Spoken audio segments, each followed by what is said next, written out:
What happens when a waitress sees death coming before a crime lord does? Nina Carter never wanted to be a hero. She just wanted to survive her shift, collect her tips, and go home. But the moment she spotted the fake bodyguard standing behind Victor Hale, one of the most dangerous men in the city, everything changed. A scribbled warning, a flash of steel, an explosion of violence that turned an ordinary Thursday night into a battlefield. By saving his life, she painted a target on her own back. Stay with me until the end, hit that like button, and drop a comment telling me what city you're watching from.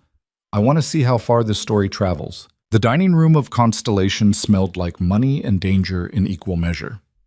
Nina Carter moved between tables with the practiced invisibility of someone who'd learned early that being overlooked was safer than being seen. White tablecloths. Crystal that caught the light just right. Conversations conducted in voices low enough to matter. She'd been working here for 3 months, long enough to recognize the regulars, short enough that most of them still didn't know her name. She preferred it that way. Table 7 needs water, Marcus said as she passed the service station. He was new, eager in that way that would get beaten out of him soon enough. And the guy at 12 keeps looking at his watch like we're personally responsible for time moving too slow. Nina nodded, grabbing a pitcher. Table 7 was near the windows, where the city sprawled out below like something beautiful and broken. She'd grown up in the broken parts. The parts where streetlights stayed dark and police cruisers rolled past without stopping, windows up, eyes forward. That was a different life. She was trying very hard to keep it that way. She filled the glasses at table 7, a couple celebrating something, anniversary maybe, the woman's hand resting on the man's wrist like she was afraid he'd disappear, and turned back toward the kitchen. That's when she saw him. Victor Hale. Everyone knew who Victor Hale was, even if they pretended not to. He owned half the commercial real estate downtown, had his name on a museum wing through charity galas that raised 7 figures for children's hospitals. The newspapers loved him. The mayor took his calls. And if you grew up in certain neighborhoods, you knew the rest of the story, the parts that didn't make the society pages. He sat at table 15, the corner booth that offered clear sightlines to both entrances. 2 men flanked him, the kind who wore expensive suits like uniforms. Bodyguards. His dinner companion was a woman in her 50s, elegant, leaning forward as she spoke. Business, probably. Everything with Victor Hale was business. Nina had served him twice before. He tipped well, said please and thank you, never let his eyes linger anywhere they shouldn't. Polite. Almost boring if you didn't know better. She was turning away when something caught her eye. The bodyguard standing behind Victor's right shoulder wasn't moving right. It was subtle. The kind of thing you'd miss if you hadn't spent your childhood learning to read bodies the way other kids learn to read books. His weight was forward, not settled. His left hand, the one not visible to Victor, kept flexing, fingers spreading and contracting. And his eyes were wrong, too focused, too still. Nina's pulse kicked up. She'd seen that look before. In her stepfather's face, right before his fists started flying. In the eyes of the guy who'd cornered her in an alley when she was 16, before she'd put her keys between her knuckles and made him regret it. It was the look of someone about to do violence, working up the nerve, counting down to 0. The bodyguard's hand moved toward his jacket. Nina didn't think. Thinking took time she didn't have. She grabbed a straw wrapper from her apron, pulled out the pen she used for taking orders, and scrawled 4 words in letters too large to miss. Guard behind you. Run. Her hands were steady. That surprised her. Everything else was screaming, heart-hammering, breath shallow, every instinct telling her to walk away, to not get involved, to survive the way she'd always survived. She ignored all of it. Nina crossed the dining room like she belonged there, like this was just another part of the job. She reached table 15, leaned in close to Victor Hale, and placed the wrapper directly in front of him. "Sir," she said quietly, "you dropped this." Victor's eyes flicked to her face, then down to the wrapper. She saw the moment he read it, saw something shift behind his expression, not fear exactly, but calculation, recognition. He didn't look at this bodyguard, didn't turn, just folded the wrapper once, very precisely, and slipped it into his pocket. Then he smiled at the woman across from him and said, "I'm sorry, Catherine, but I just remembered an urgent call I need to make. Would you excuse me?" The woman looked annoyed but nodded. Victor stood, buttoning his jacket with the kind of casual grace that probably cost 6 figures to learn. The bodyguard behind him shifted, hand still moving toward his jacket, and Nina saw it now, saw exactly what was about to happen. "Mr. Hale," the bodyguard said, voice tight. "Wrong." "Sit down." Victor stopped. The dining room had gone very quiet. That ambient hum of conversation and clinking silverware had died without Nina noticing, replaced by something heavier. The other bodyguard, the real one, standing to Victor's left, had his hand inside his jacket now too, but he was looking at his colleague, confusion flickering across his face. "Marcus," the fake bodyguard said, not taking his eyes off Victor. "Don't." So the real one was Marcus. Good to know. Except Marcus wasn't listening. His hand came out of his jacket holding something black and compact, and everything went to hell. The fake bodyguard drew faster. Nina saw the gun, saw it clear the holster, saw the way his finger was already on the trigger, and her body moved before her brain caught up. She grabbed the water pitcher from the nearest table and hurled it. It wasn't a good throw. It wasn't even close to accurate. But it was fast and unexpected, and the pitcher hit the fake bodyguard's shoulder just as he fired. The shot went wide, punching into the ceiling. Plaster dust rained down. Someone screamed. Then the real Marcus put 2 rounds into the fake bodyguard's chest. The sound was enormous in the enclosed space, a physical thing that hit Nina like a fist. Her ears rang. The fake bodyguard went down hard, gun clattering across the polished floor. And suddenly, everyone was moving. Chairs scraped. People dove under tables. A woman in diamonds was running for the exit, heels abandoned. The couple from table 7 was frozen, staring, and Nina wanted to scream at them to move, to get down, to do anything except sit there like targets. Victor Hale was already moving, fast and smooth, putting the table between himself and the rest of the room. Marcus was on him, one hand on his shoulder, gun still out, sweeping for additional threats. Nina couldn't move. Her legs had locked, every muscle gone rigid. She was still holding her serving tray. How stupid was that? She was standing in the middle of a gunfight holding a serving tray. "Down!" Marcus shouted. "Everybody down!" Nina dropped. The floor was cold, hard. She pressed her cheek against it and tried to remember how to breathe. Footsteps. Heavy. Running. More of them than there should be. "3 more, Marcus said, voice clipped. "East entrance. Victor. On me." Nina risked a look. 3 men in dark clothes were coming through the main entrance, moving with purpose. Not panicked, not running away. Running toward. This wasn't over. One of them had a shotgun. The thought was almost funny. Who brings a shotgun to an upscale restaurant? But Nina wasn't laughing. She was pressed flat against the floor while men with guns tried to kill each other over white tablecloths and wine that cost more than her monthly rent. Marcus fired twice. One of the men went down. The other 2 scattered, using tables for cover, and the dining room turned into a war zone. Glass shattered. Someone was crying. Nina tried to make herself smaller, curling into the base of the service station, and wondered if this was how she died. Shot in a restaurant by men she'd never met, for reasons she'd never understand. A hand grabbed her arm. She nearly screamed. "Move." It was Victor Hale, voice calm, like they were discussing the weather. "You're too exposed here." He pulled her up, not roughly, but with absolute certainty, and Nina's legs remembered how to work. They ran, her and Victor and Marcus, toward the kitchen, while behind them the shooting continued. A shotgun blast took out the front windows. More screaming. The kitchen doors swung shut behind them, and Nina realized she was still holding her serving tray. "Where's the back exit?" Marcus demanded. The kitchen staff was already gone, smart enough to run when the shooting started. Empty prep stations, abandoned pans, a pot of something boiling over on the stove. "This way." Nina's voice came out steadier than she expected.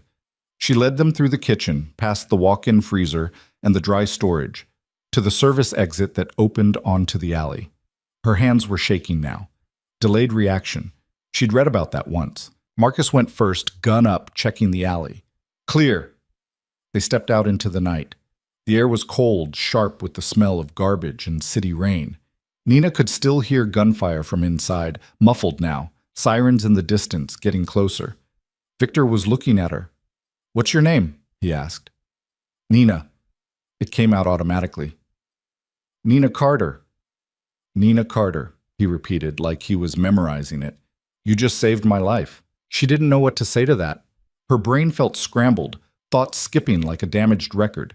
She'd thrown a water pitcher at a man with a gun. That was insane. That was the kind of thing that got you killed. How did you know? Victor asked. About the guard. His eyes, Nina said. The words came out without her permission.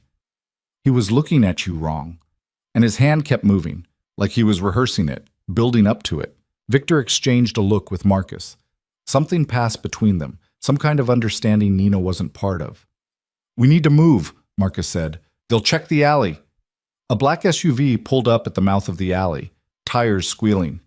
Nina's heart jumped into her throat, but Marcus was already moving toward it, not away. The back door opened. Victor took her arm again. Wait, Nina said. I can't. I need to go home. My sister. Your sister will be fine, Victor said. But you won't be. Not if you go home. Not tonight. They saw you. They know you warned me. The sirens were louder now, close. The SUV's engine was running.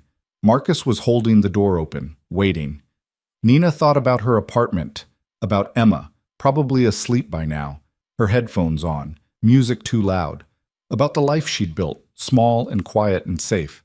That life had just ended. She got in the SUV. The safe house was in a neighborhood Nina didn't recognize. Nice houses, old trees, the kind of place where people walked dogs at night and didn't check over their shoulders.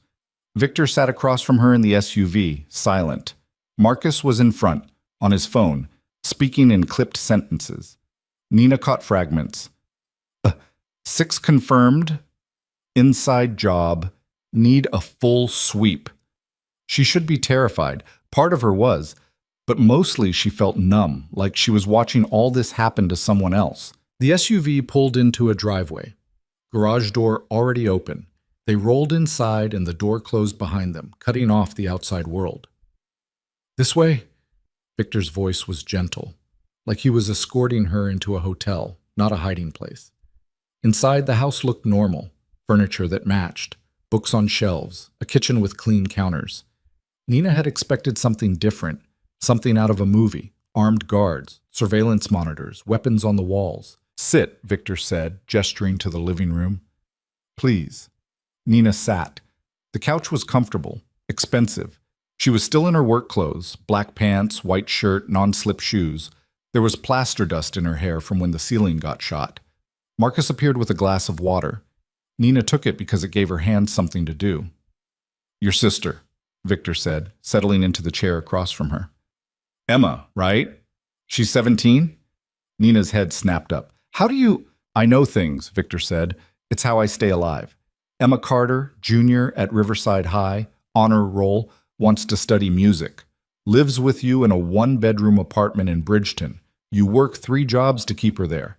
Constellation, the grocery store on 5th, and weekend cleaning for a property management company.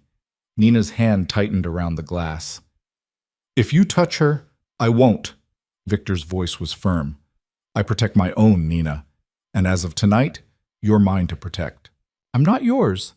No, he agreed. But you're in danger because of me, which amounts to the same thing. The man you warned me about? His name was Peter Malik. He worked for me for 3 years. I trusted him. Someone got to him, turned him, paid him to put a bullet in my head. And when that failed, they sent 3 more men to finish the job. Who? Nina asked. That's what I'm going to find out. Victor leaned forward, elbows on his knees. But first, I need to make sure you're safe. And your sister. Marcus is already arranging protection for her. Discreet. She won't even know they're there, like... Nina wanted to argue, wanted to say she didn't need his help, didn't want any part of this. But she wasn't stupid. If they'd seen her, and they had, she'd walked right up to Victor's table in full view of everyone, then they knew she was involved. How long, she asked, until we find who ordered the hit? Could be days, could be longer. I have rent due, bills, Emma's school, taken care of, Victor said. All of it. You help me, I help you. That's how this works. Help you how? Nina's voice came out sharper than intended. I'm a waitress. What exactly do you think I can do? Victor smiled. It was a strange expression, not quite warm, not quite cold. Calculating. You saw something tonight that trained professionals missed, he said. Peter Malik passed every security screening. He'd been with me for 3 years, like I said. Vetted, watched, and in all that time, no one saw what you saw in 30 seconds. I got lucky. Luck doesn't read body language that well, Victor said. Luck doesn't throw a pitcher at a man with a gun. You have instincts, Nina. Good ones, survival instincts.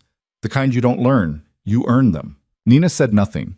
She didn't want to talk about where those instincts came from, about the stepfather who taught her to read violence before it landed, about the years of walking on eggshells, watching for signs, learning which silences were safe and which ones meant run. I have people who handle security, Victor continued. Good people, but they think like security. Protocols, procedures, patterns. What I need right now is someone who thinks different, someone who notices what doesn't fit. You want me to find the traitor, Nina said. I want you to help me find everyone involved, Victor corrected. Peter wasn't acting alone. Someone recruited him. Someone planned this. And someone inside my organization is feeding them information. Nina set down the water glass. Her hands had stopped shaking. And if I say no, then I keep you safe anyway, Victor said, because that's the right thing to do. But I think you'll say yes. Why?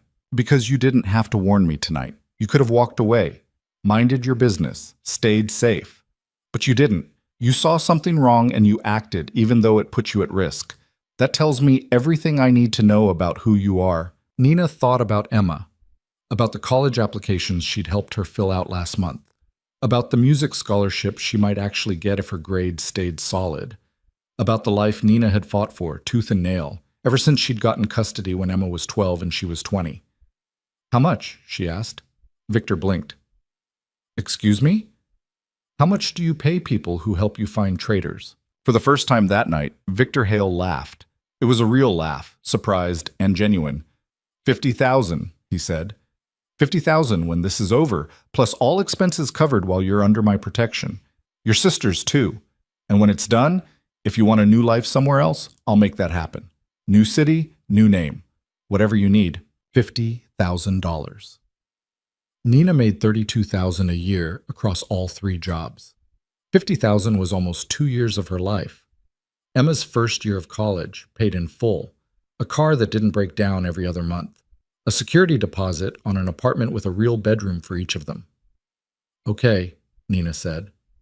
Okay. I'll help you. Victor extended his hand. Nina shook it. His grip was firm, warm, and she had the distinct feeling she'd just made a deal with something dangerous. Good, Victor said, releasing her hand. We start tomorrow. For tonight, get some rest. Marcus will show you to your room. There's clothes in the closet, bathroom stocked, anything you need. Nina stood. Her legs felt more solid now. What about Emma? She's already covered, Marcus said from the doorway. Nina hadn't heard him approach. 2 men outside your building, 1 in the lobby. Rotations every 6 hours. If she leaves, they follow. If anyone approaches her, they intervene. She won't see them unless she needs to. Nina nodded. It should have been comforting. Mostly it just made everything feel more real. Marcus led her upstairs to a bedroom that looked like it belonged in a catalog. Big bed, clean sheets, window with curtains that actually matched. Nina sat on the edge of the bed and tried to process the last 2 hours. She'd thrown a pitcher at a gunman. She'd gotten into a car with a crime lord.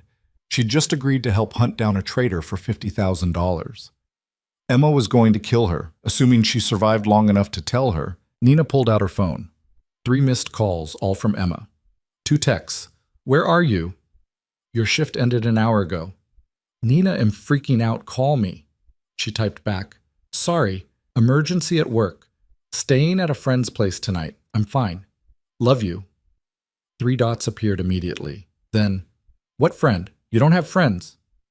Fair point. New friend, from work. I'll explain tomorrow.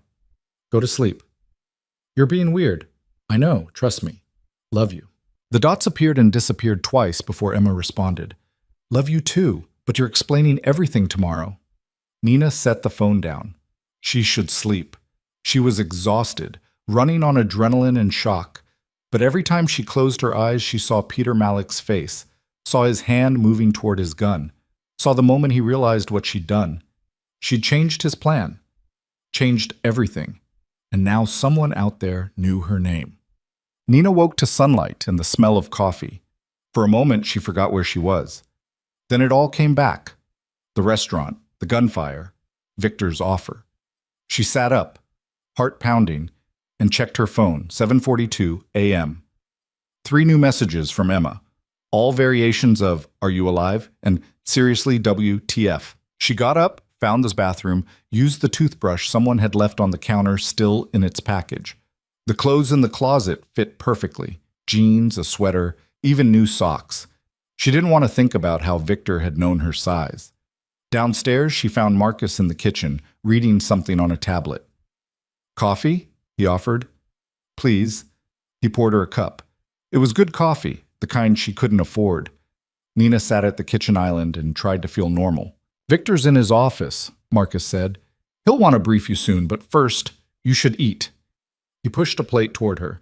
Eggs, toast, actual bacon. Nina's stomach growled. She couldn't remember the last time she'd eaten. Yesterday's lunch, maybe? "Thank you," she said. Marcus nodded. He was different in daylight, younger than she'd thought. Maybe early 30s, tired eyes, a scar along his jaw she hadn't noticed before. "How long have you worked for him?" Nina asked. 8 years. Marcus didn't look up from his tablet. "He saved my life. I returned the favor. Been doing it ever since." "What happened?" "If you don't mind me asking." Marcus glanced at her, assessing. Then, "I was a cop. Good one, too. Until I wasn't. Victor gave me a second chance when no one else would." Nina wanted to ask more, but something in Marcus's expression told her to leave it alone. She ate in silence. The eggs were perfect. When had she last had eggs that weren't scrambled in a microwave? Victor appeared in the doorway, dressed in slacks and a button-down, looking like he'd slept 8 hours and spent the morning at a spa instead of surviving an assassination attempt 12 hours ago. "Good morning," he said.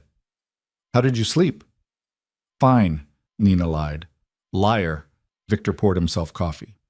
"But I appreciate the effort." "Marcus, status?" Emma Carter left for school at 7:15. Team confirmed no tails, no suspicious activity. The restaurant's been processed. Police found 4 dead, 6 wounded. They're calling it a gang dispute. "Creative," Victor said dryly. "Captain Reeves is asking questions." "Let him ask. What about the men who came through the front?" 2 dead at the scene. 1 in custody, not talking. Yet. Marcus's smile was unpleasant. "He will."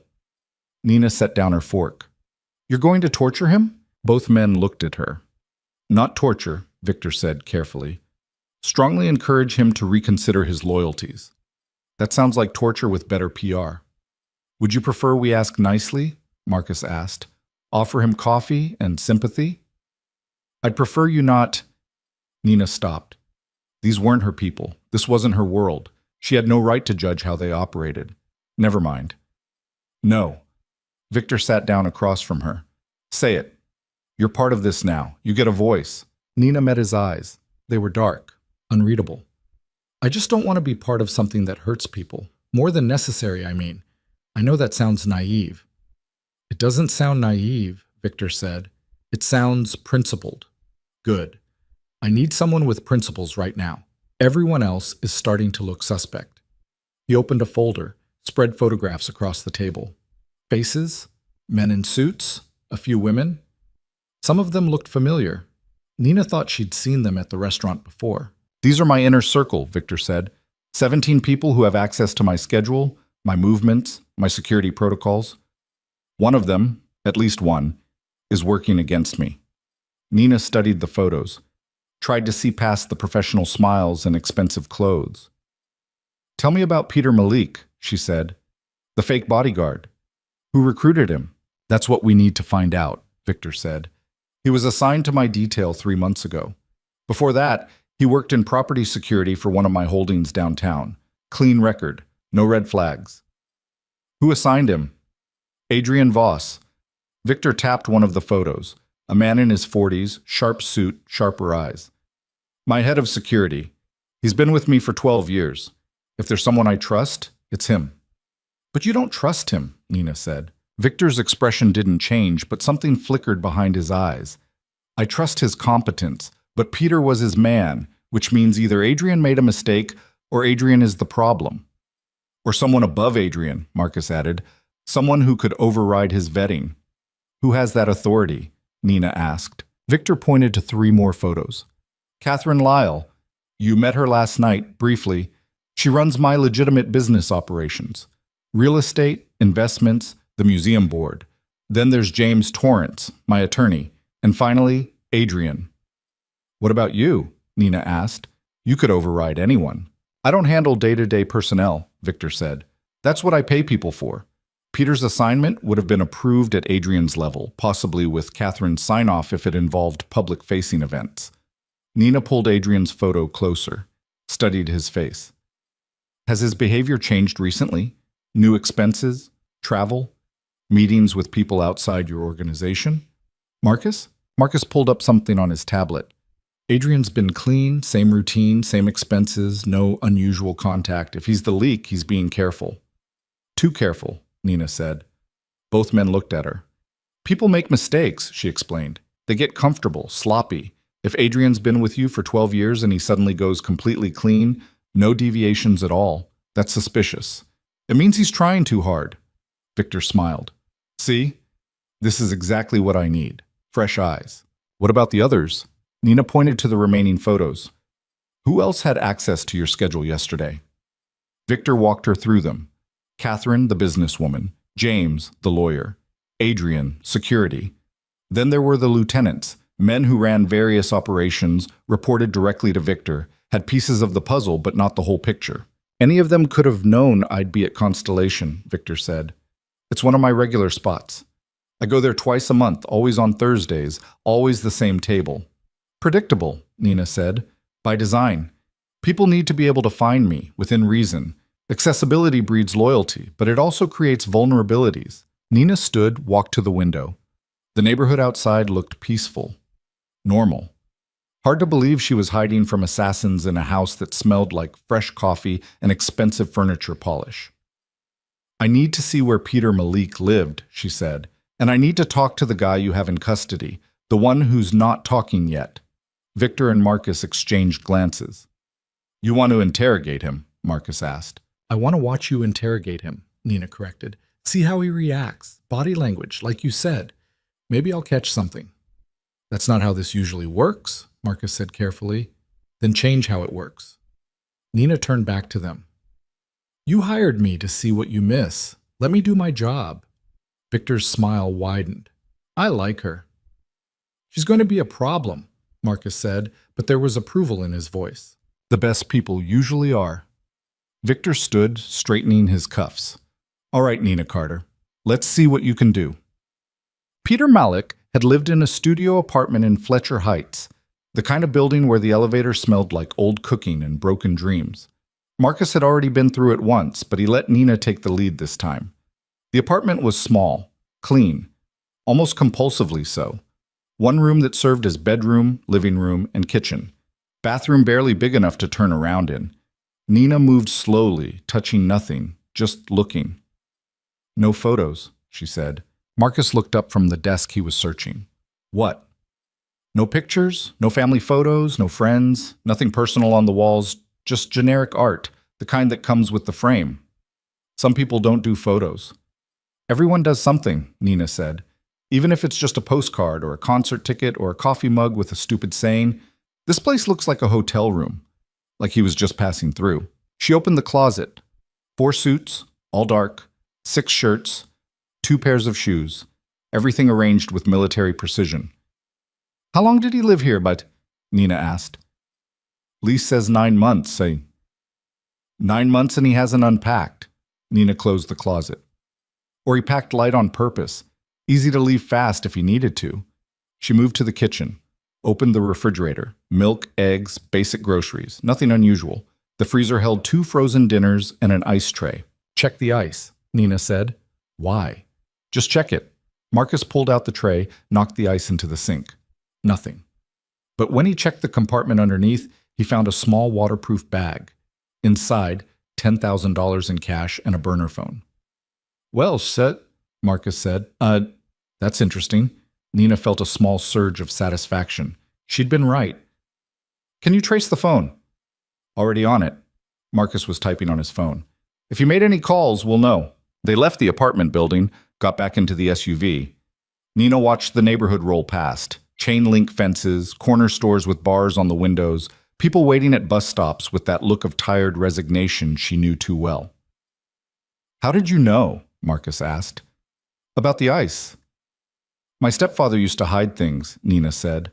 Money, mostly. Sometimes other stuff. Pills. Whatever he didn't want my mom finding. The freezer was his favorite spot. Figured it was worth checking. Marcus didn't ask about the stepfather. Nina was grateful. The interrogation room was in a warehouse across town, the kind of place that didn't exist on any official record. Marcus led her down a hallway that smelled like concrete and old paint, stopped at a door with a one-way mirror.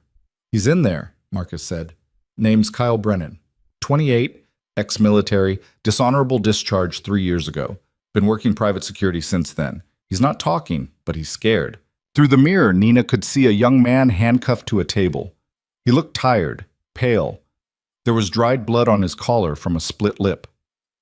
Who hit him? Nina asked. He resisted during arrest. Uh-huh. Marcus gave her a look. We're not the good guys, Nina. The sooner you accept that, the easier this gets. I never said you were the good guys, Nina replied. I just want to know if the hitting worked. Not yet. Want to watch me try again? Nina studied Kyle Brennan through the glass. He was bouncing his leg under the table, a nervous habit. His eyes kept going to the door. Not aggressive, not defiant, just frightened. Let me try something, Nina said. Absolutely not. Why? What's the worst that happens? He doesn't talk to me either? Marcus looked like he wanted to argue, then shrugged. Your funeral? But I'm staying in the room. Fine. They went in together. Kyle's head snapped up, eyes widening when he saw Nina. Who's she? He asked. She's the reason you failed last night, Marcus said, pulling out a chair. Nina, meet Kyle. Kyle, this is Nina. She wants to ask you some questions. Nina sat down across from Kyle. Up close, he looked even younger. Kid, really. Couldn't be more than a few years older than Emma. Hi, Kyle, she said. He stared at her. You're scared, Nina continued. I get that. You should be. But here's the thing. The people who hired you, they're not coming to save you. They sent you to die last night. You know that, right? Kyle's jaw tightened. You were supposed to go in through the front with 2 other guys, cause chaos, maybe kill Victor Hale if you got lucky. But that wasn't the real plan. The real plan was Peter Malik putting a bullet in Victor's head while everyone was distracted. You were the distraction. Disposable. You don't know anything, Kyle said, but his voice shook. I know they didn't tell you about Peter. I know you thought you were part of a team, but really you were just cover. And now Peter's dead, your 2 friends are dead, and you're sitting here while the people who promised you money are probably already forgetting your name. Kyle looked away. How much did they offer you? Nina asked gently. Silence. 20,000? 30? 50, Kyle said quietly. 50,000. Half up front. The same amount Victor had offered Nina. That felt significant somehow. Who gave you the money? Nina asked. I don't know. It was all online, encrypted messages. They sent the money to a crypto wallet. But someone recruited you in person, Nina pressed. Someone you met face to face. Someone who knew you needed money, knew about your discharge, knew you could be bought. Kyle's legs stopped bouncing. Who was it, Kyle? If I tell you, they'll kill me. If you don't tell us, we'll kill you, Marcus said flatly. Slower. Nina shot him a look. Nobody's killing anybody. Kyle, listen to me. You made a mistake, a big one, but it's not too late. Help us, and maybe we can help you. Keep quiet, and you're just going to disappear. No trial, no record, just gone. Kyle's breathing was fast, shallow, panic setting in. His name was Adrian, he said finally. Adrian Voss. He said it was a simple job. In and out. Nobody would get hurt. He lied. Nina felt something cold settle in her stomach. Adrian, Victor's head of security, the man he'd known for 12 years. Did Adrian tell you about Peter Malik? She asked. No, I didn't know about any inside man until... Kyle stopped, swallowed hard. Until last night, when everything went wrong. When the shooting started and Peter was supposed to already be done, but he wasn't. And then you... You threw that pitcher and it all fell apart. What else did Adrian tell you? That Victor Hale was a bad man. That taking him out was doing the city a favor. That there were people ready to step in, clean things up, make it better. What people? He didn't say. Just that it was bigger than me. Bigger than all of us. Nina sat back, looked at Marcus. He was already on his phone. Thank you, Kyle, Nina said. That took courage. Am I going to die? Kyle asked. Nina didn't have an answer for that. She stood up, left the room with Marcus right behind her. In the hallway, Marcus was already typing something. I'm sending this to Victor. He needs to know. Adrian's going to run, Nina said. The moment he realizes we have Kyle, he'll disappear. Not if we move first. Marcus's phone rang. He answered. Yeah, we got confirmation. Adrian Voss, he's the leak. A pause. Understood. He hung up, looked at Nina. Victor wants Adrian brought in. Alive if possible. And if not possible?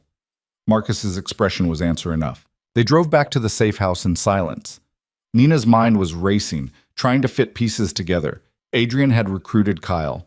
Adrian had assigned Peter Malik. Adrian had orchestrated the whole thing. But why? 12 years of loyalty, and then suddenly he turns? People didn't just flip like that. Not without a reason. Money, maybe. Or fear. Or something else Nina hadn't seen yet. Victor was waiting when they arrived. He looked calm, but Nina was learning to read him. The tightness around his eyes, the way his hand rested on the desk, fingers spread just a bit too wide. He was furious. Tell me, he said. Nina recounted the interrogation, watched Victor's face as she confirmed what he'd probably already suspected. When she finished, he was quiet for a long moment. 12 years, he said finally.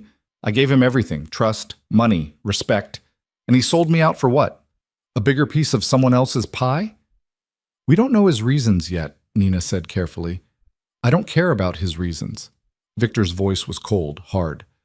I care about sending a message. You betray me, you die. It's simple.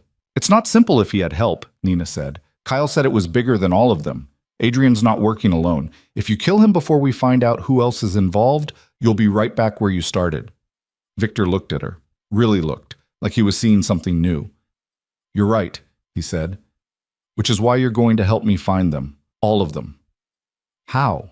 Victor's smile was dangerous. By doing exactly what Adrian won't expect. We're going to make him think he's still trusted, still safe. And we're going to watch very carefully to see who he runs to. Nina understood. You want to use him as bait. I want to use him as a trail of breadcrumbs leading straight to everyone who thought they could take what's mine. It was a good plan, brutal but effective. Nina should have been horrified, should have wanted out. Instead, she found herself nodding. What do you need me to do? She asked. And just like that, she was all the way in. The next 48 hours were a masterclass in deception. Victor played his part perfectly. He called Adrian personally, voice warm with gratitude, thanking him for his quick response during the attack. Praised his team's training, even joked about needing to update their threat assessments. Adrian sounded relieved on the other end of the line, professional as always, promising a full security review by week's end. Nina listened to the call on speaker, watching Victor's face stay smooth while his eyes stayed cold. He bought it, Marcus said after Victor hung up. Of course he did, Victor replied.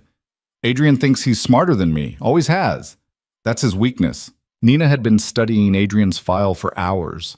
Everything Marcus could pull. Financial records, phone logs, surveillance footage from the past 6 months. On paper, the man was clean. Too clean, like she'd said before. But there were gaps.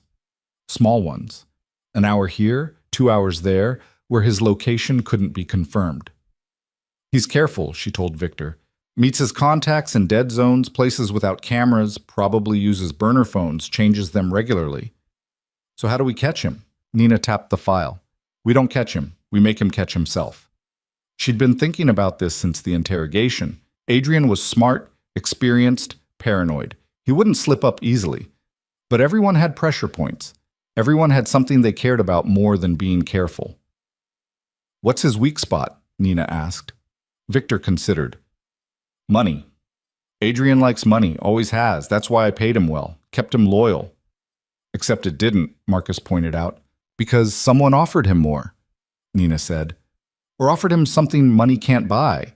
Power, maybe. A bigger role. What if we make him think the whole thing's falling apart? That whoever he's working with is about to cut him loose? Victor's eyes sharpened. Create panic. Force him to make contact. Exactly. If he thinks he's about to lose everything, he'll reach out to his handler, try to salvage the situation. And when he does, we follow the breadcrumbs, Marcus finished. It was risky. If Adrian suspected a trap, he'd disappear. But doing nothing meant waiting for the next attack, and Victor was done playing defense. How do we panic him? Victor asked. Nina had already thought about that too. Kyle Brennan. We let it leak that he's talking, that he gave up names. Adrian will think his cover's blown. Adrian knows we have Kyle, Marcus said. He's probably already assuming Kyle talked. Assuming isn't knowing, Nina countered. Right now, Adrian's probably telling himself that Kyle doesn't know enough to hurt him, that all their communication was encrypted, untraceable. But if we make it seem like we have proof, recordings, messages, something concrete, he'll panic. Victor smiled. I'll make a call. Get word to Adrian through one of my people that we've recovered data from Kyle's phone, encrypted files that are being decrypted as we speak. Will he believe it? Nina asked. He'll believe enough to worry, and worry makes people sloppy. The plan was set in motion that afternoon. Victor made his call, casual and concerned, mentioning to one of his trusted lieutenants, a man named Thomas who reported directly to Adrian, that the interrogation had yielded something unexpected. Technical evidence. The kind that couldn't be denied. Thomas would tell Adrian. Adrian would try to verify, and then they'd watch what he did next. Nina spent the rest of the day learning the organization's structure. Victor walked her through it, names and faces and relationships that went back decades. It was complicated, layered, with legitimate businesses hiding less legitimate operations, hiding things Victor wouldn't discuss even with her. You don't need to know everything, he said when she pressed. Just enough to spot what doesn't fit. Catherine Lyle came by the safe house that evening. The woman from the restaurant, elegant and composed, wearing a suit that probably cost more than Nina's car. She looked at Nina with undisguised curiosity. So you're the waitress who saved his life, Catherine said, extending a hand. I'm Catherine. Nina. The handshake was firm, cool. Victor tells me you're helping us with a personnel issue. Personnel issue. That was one way to describe hunting traitors. I'm trying, Nina said. Catherine smiled. It didn't reach her eyes. I'm sure you are. Though I have to say, this is highly irregular. We have professionals for this sort of thing. And yet one of your professionals tried to kill him, Nina said. The smile vanished. Touché. They sat in Victor's office. Nina, Victor, Catherine, and Marcus. Catherine had brought files, ledgers, things that meant nothing to Nina but made Victor's expression tighten. The real estate deal in Fletcher Heights is stalling, Catherine said. The city council is asking questions. I think someone's been talking to them. Who? Victor asked. I don't know yet, but the timing is suspicious. Right after the attempt on your life, suddenly we have regulatory problems? Adrian handles some of our city contacts, Marcus noted. Adrian handles everything, Catherine said sharply. That's the problem. He's embedded so deeply that cutting him out will cause damage no matter how careful we are. Then we don't cut him out, Victor said. Not yet. We isolate him, slowly, move responsibilities around, make it look natural. Nina listened, trying to follow the conversation. They were talking about construction permits and zoning variances, but underneath it was something else. Power, territory, money flowing through channels she couldn't see. What about James? Catherine asked. Have you told him yet? No, Victor said, and we're keeping it that way. The fewer people who know about Adrian, the better. James is your attorney. He'll need to know eventually. Eventually isn't now. Catherine didn't look happy, but she nodded. She gathered her files, stood to leave, then paused at the door. Be careful with this one, she said, glancing at Nina. She's observant. That can be useful or dangerous, depending. When she was gone, Nina looked at Victor. She doesn't trust me. She doesn't trust anyone, Victor said. That's what makes her valuable. Do you trust her? Victor was quiet for a moment. Catherine's been with me for 15 years. She's built half my legitimate empire. If she wanted me dead, she's had 1,000 opportunities. So yes, I trust her, as much as I trust anyone. Which wasn't much, Nina was learning. That night, Nina called Emma. They'd been texting, but Emma was demanding a real conversation, and Nina couldn't put it off any longer. Okay, seriously, what is going on? Emma said the moment she picked up. You've been gone for 2 days. You're not at work. You're not home. Are you in trouble? No, Nina lied. I'm fine. Something came up. I'm helping someone with a project. What project?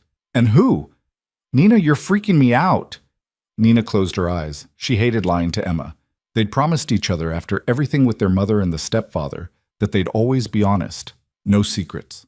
I can't explain right now, Nina said, but I need you to trust me. Can you do that? Silence on the other end, then. Are you safe? Yes. Are you going to come home? Soon. I promise. You promise. I promise. Emma sighed. Okay, but Nina, whatever this is, be careful. You always try to save everyone. Sometimes you need to save yourself first. The words hit harder than Nina expected. I know. I love you. Love you too. Even when you're being weird and mysterious. After she hung up, Nina sat in the dark bedroom, staring at nothing. Emma was right. She did try to save people. Had been doing it since she was 12 years old, standing between her mother and a man twice her size, learning that sometimes the only way to protect someone was to put yourself in the line of fire. She'd saved Victor the same way, without thinking, just reacting. And now she was in so deep she couldn't see the surface anymore. The next morning, Marcus came to her with news. Adrian made contact. Nina sat up. When? 3 hours ago. He went to a coffee shop in Riverside, sat for exactly 8 minutes, then left. No phone call we could detect. No visible handoff. But he met someone. Who? Marcus pulled up surveillance footage on his tablet. The video showed Adrian at a corner table, across from a man Nina didn't recognize. Older, maybe 60, gray hair, expensive coat. That's Richard Kane, Marcus said. He owns a private security firm. Does contract work for some of the biggest names in the city. Also rumored to have connections to organized crime, though nothing's ever stuck. Is he one of yours? Nina asked Victor, who'd joined them. No, Victor said, studying the screen. We've crossed paths, but we're not allies. If Adrian's meeting with him, it's not on my behalf. Nina watched the video. Adrian was talking, animated, stressed. Richard Kane just listened, expression neutral. Then Kane said something short, stood, and left. The whole meeting lasted less than 10 minutes. What do you think they discussed? Nina asked. Damage control, Victor said. Adrian's trying to figure out how much trouble he's in. Kane's probably telling him to stay calm, stick to the plan. Or Kane's telling him to run, Marcus suggested. He won't run, Nina said. Both men looked at her.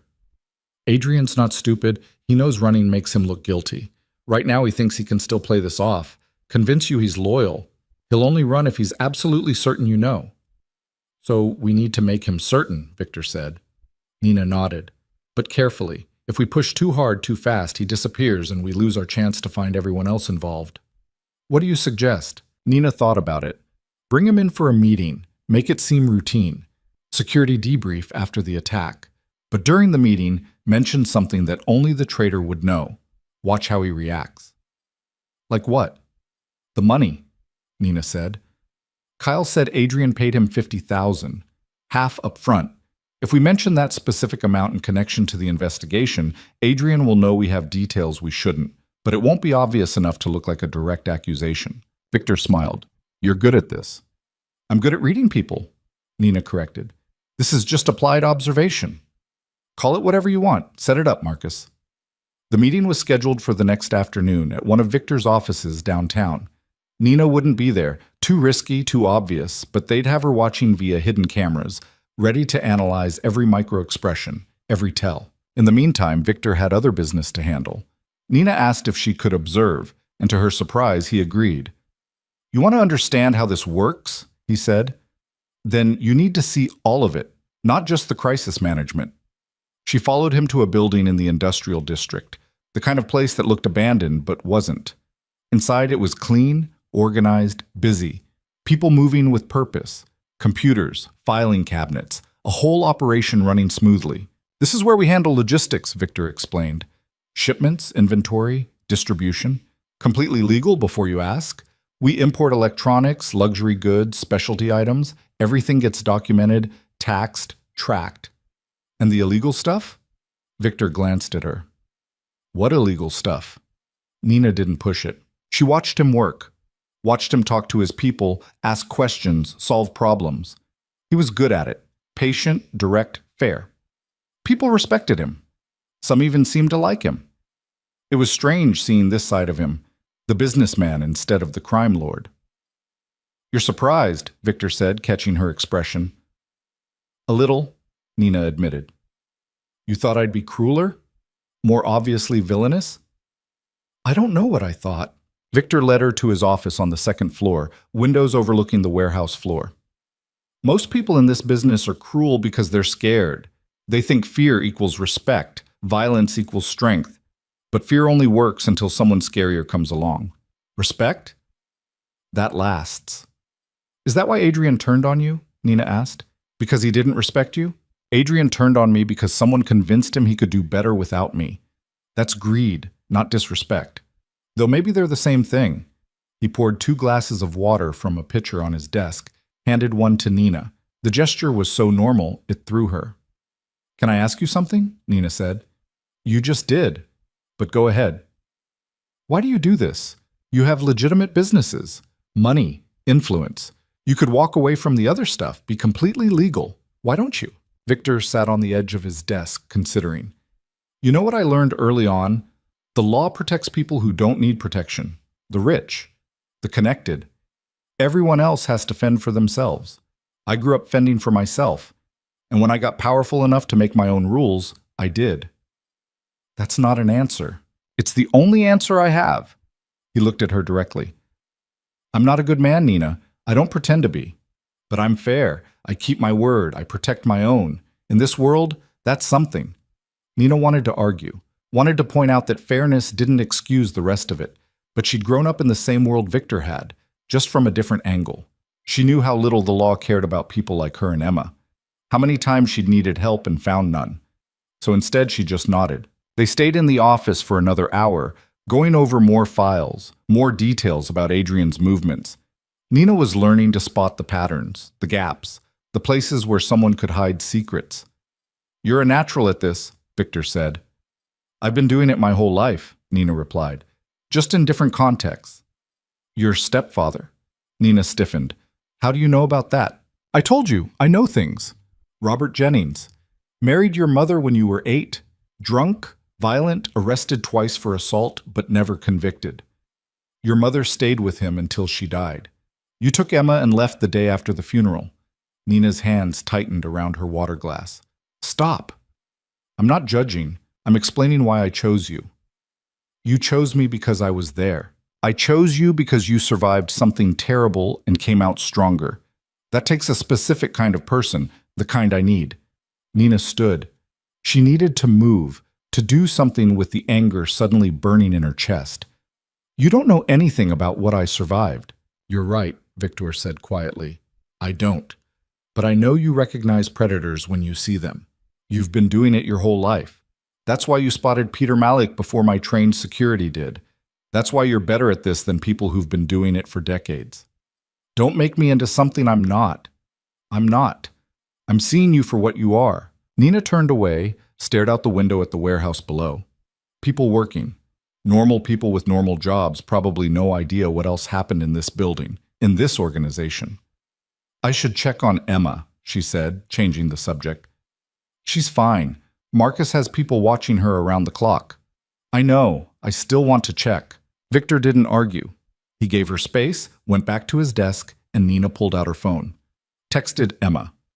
Got back a string of emojis and a complaint about her chemistry teacher. Normal. Safe. The meeting with Adrian was set for 2 o'clock the next day. Nina spent the morning preparing with Victor and Marcus, going over every detail. They'd set up the conference room with hidden cameras covering every angle. Nina would watch from a separate room with a direct line to Marcus's earpiece. Remember, Nina told them, We're looking for micro-expressions. A flinch. A pause. Anything that shows recognition when you mention the 50,000. And if he doesn't react, Marcus asked, then either he's better at this than we thought, or we're wrong about him. We're not wrong, Victor said flatly. At 1:30, Nina was in position in the surveillance room.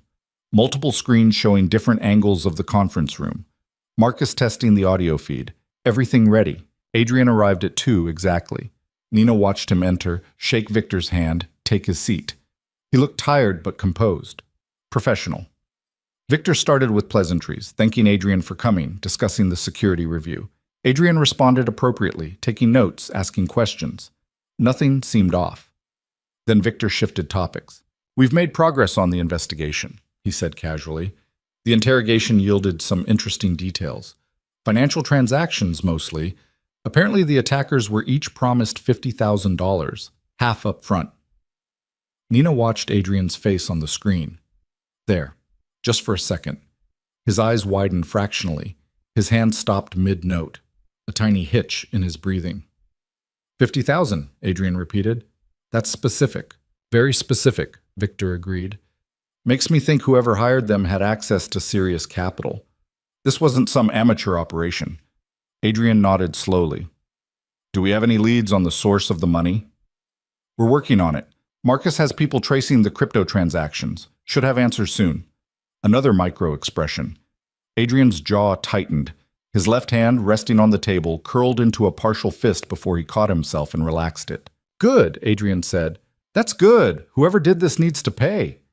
Nina was already typing notes on her laptop, documenting every reaction. He knew. He absolutely knew. The mention of 50,000 had rattled him, and the crypto detail had made it worse. The meeting continued for another 20 minutes. Adrian maintained his composure, but Nina caught 3 more tells. A slight tremor in his voice when discussing next steps, unnecessary touching of his face, and a tendency to over-explain simple points. Classic signs of stress. When Adrian left, Victor and Marcus joined Nina in the surveillance room. Well? Victor asked. He's scared, Nina said. The 50,000 got him, and the mention of tracing crypto transactions made it worse. He knows we're closer than he thought. So what's his next move? Marcus asked. He'll try to contact whoever's above him, warn them. Maybe ask for an exit strategy. We need to be ready to follow him the second he leaves this building. Marcus was already on his phone coordinating with the surveillance team. They had 3 cars ready, multiple spotters, the best people Victor had. Nina watched the screens showing the building's exterior. Saw Adrian emerge, walk to his car, sit inside for a full minute before starting the engine. He's thinking, Nina said, weighing options. Adrian's car pulled out. The surveillance team followed. For the next 2 hours, Nina watched the operation unfold in real time. Adrian drove across the city, taking a deliberately complicated route, checking for tails. He stopped twice, once at a shopping center, once at a park, walking through both areas before returning to his car. He's good, Marcus muttered. Knows counter-surveillance. But Victor's team was better. They rotated vehicles, used multiple spotters on foot, stayed invisible. Finally, Adrian stopped at a restaurant in the financial district. High-end, expensive. He went inside alone. Can we get eyes inside? Victor asked. Working on it, Marcus said. One of his people was already entering the restaurant, posing as a customer. 5 minutes later, they had visuals. Adrian was sitting in a booth near the back, across from someone Nina recognized from the photos. Catherine Lyle. The room went silent. Catherine, Victor said softly. He's meeting with Catherine. Nina stared at the screen. Catherine and Adrian were talking, heads close together. Catherine's expression was neutral, but her body language was tense. Does this mean she's involved? Nina asked.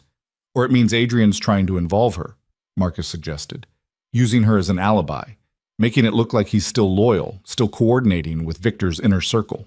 Or she's been part of it from the beginning, Victor said. His voice was different now, colder. 15 years. She's been with me for 15 years.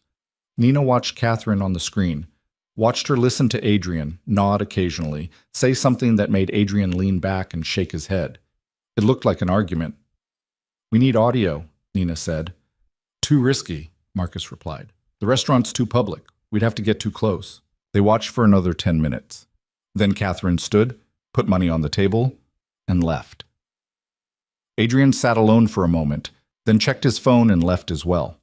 Nina's mind was racing. If Catherine was involved, that changed everything. She wasn't just another lieutenant. She controlled the legitimate businesses, the money flows, the connections that kept Victor's empire running. "We can't assume anything yet," Nina said. "This could be innocent. Adrian might be trying to recruit her, or testing her loyalty, or she's been playing me for 15 years, Victor interrupted, building my trust while planning to take it all. "We need more proof," Nina insisted. "One meeting isn't enough." Victor stood, walked to the window.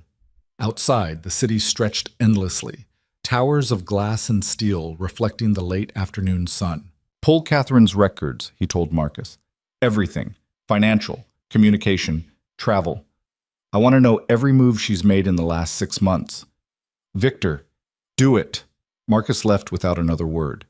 Nina stayed, watching Victor's reflection in the window. "What if you're wrong?" she asked quietly. "What if Catherine's loyal and Adrian's just trying to manipulate her?" "Then I apologize and we move on," Victor said. "But if I'm right and I do nothing, she destroys everything I've built." "Is that what you're afraid of? Losing your empire?" Victor turned. "I'm afraid of being wrong about someone I trusted. Again. That's twice in 1 week, Nina. That's a pattern." Nina understood. This wasn't about business. It was personal. Victor had built his world on knowing people, reading them, predicting them. And if both Adrian and Catherine had fooled him, it meant his instincts were failing. "Let me help," Nina said.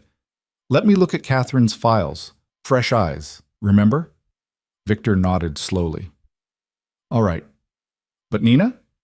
If she's guilty, there's no saving her. You understand that?" "I understand."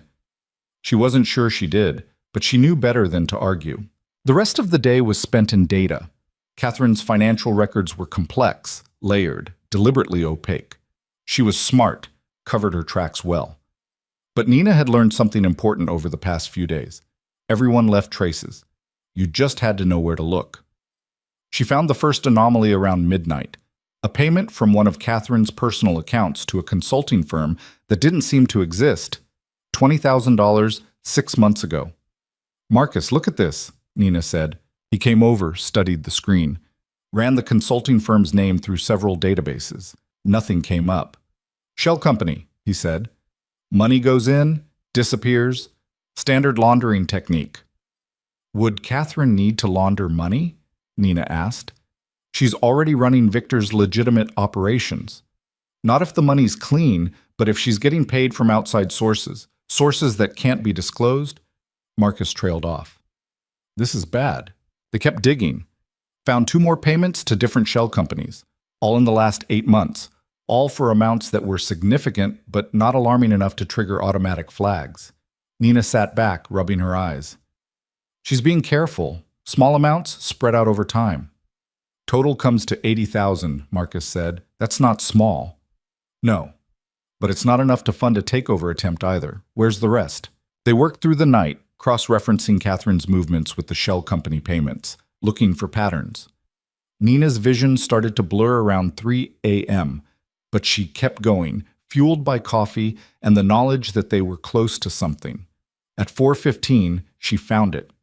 "Marcus, the consulting firm that received the first payment, it's registered to an address in Fletcher Heights." Marcus pulled up the property records. The building was owned by a corporation. 3 levels deep, they found the name behind the corporation. Richard Kane, the man Adrian had met at the coffee shop. "There it is," Marcus said quietly. "The connection. Catherine's been paying money to Kane. Adrian's been meeting with Kane. They're working together." Nina's stomach dropped. "We need to tell Victor." "He's asleep." "Then wake him up. This can't wait." Marcus made the call. 5 minutes later, Victor appeared, hair disheveled, eyes sharp despite the hour. Nina showed him what they'd found, watched his expression harden with each piece of evidence. "How long have they been planning this?" Victor asked. "At least 8 months, Nina said. "Maybe longer. The payments to Kane started around the same time Adrian brought Peter Malik onto your security detail. So Catherine's funding it, Adrian's executing it, and Kane's providing the muscle. Looks that way." Victor was quiet for a long moment. When he spoke, his voice was deadly calm. We move tomorrow. Round them all up. Adrian, Catherine, Kane, anyone associated with them. I want answers, and I want them all at once so no one has time to run. That's risky, Marcus warned. If we miss anyone, they'll scatter. We won't miss anyone. Victor looked at Nina. Will we? Nina thought about it. Thought about everything they'd learned, every connection they'd traced. There's still someone missing. Someone above all of them. 80,000 isn't enough money to fund this operation. The 50,000 promised to the attackers alone wipes out most of it. There's another source. Someone with real capital. Who? Victor asked. I don't know yet, but we need to find out before we make a move. If we take down Adrian, Catherine, and Kane, but miss the person funding them, we haven't won. We've just given them a chance to regroup. Victor considered. How long do you need? 24 hours, maybe less. Let me look at Kane's operation, see who he's connected to. We might not have 24 hours. If Adrian suspects we're onto him, then we need to keep him thinking he's safe, Nina interrupted. One more day. Give me that, and I'll find you everyone involved. Victor looked at Marcus, who shrugged. Your call, boss. All right, Victor said finally. One more day. But Nina, if anything happens, if they make a move, we respond immediately. No waiting. Understood. As Victor left, Marcus stayed behind. You know what you're doing? He asked Nina. No, she admitted. But I'm good at figuring things out. You better be. Because if you're wrong, people die. Nina knew. She'd known from the moment she wrote that warning on the straw wrapper. Every choice she'd made since then had led her deeper into a world where mistakes were measured in bodies. She looked at the screens showing Catherine's financial data, the web of connections spreading outward like cracks in glass. Somewhere in that web was the answer, the person pulling all the strings. She just had to find them before everything shattered. Nina didn't sleep. She couldn't afford to. Instead, she sat in front of the computer screens, tracing Richard Kane's connections like following threads through a maze. The man was careful, methodical, but money always left trails if you knew how to look. By 6 a.m., she'd mapped out his entire operation. Security contracts with 3 major corporations, all legitimate. Holdings in 2 private military companies that operated overseas. Investments in real estate, tech startups, a restaurant chain. On the surface, Kane was just another successful businessman playing in the same circles as Victor. But underneath, there were gaps. Money moving through accounts that didn't match up with reported income. Expenses that seemed inflated. And one name that kept appearing in his financial records, buried deep but there if you looked hard enough. James Torrance, Victor's attorney. Nina stared at the name on the screen, her exhaustion momentarily forgotten. James had been with Victor even longer than Catherine. 20 years, according to the files. He handled contracts, negotiations, legal protection for everything Victor did, legal or otherwise.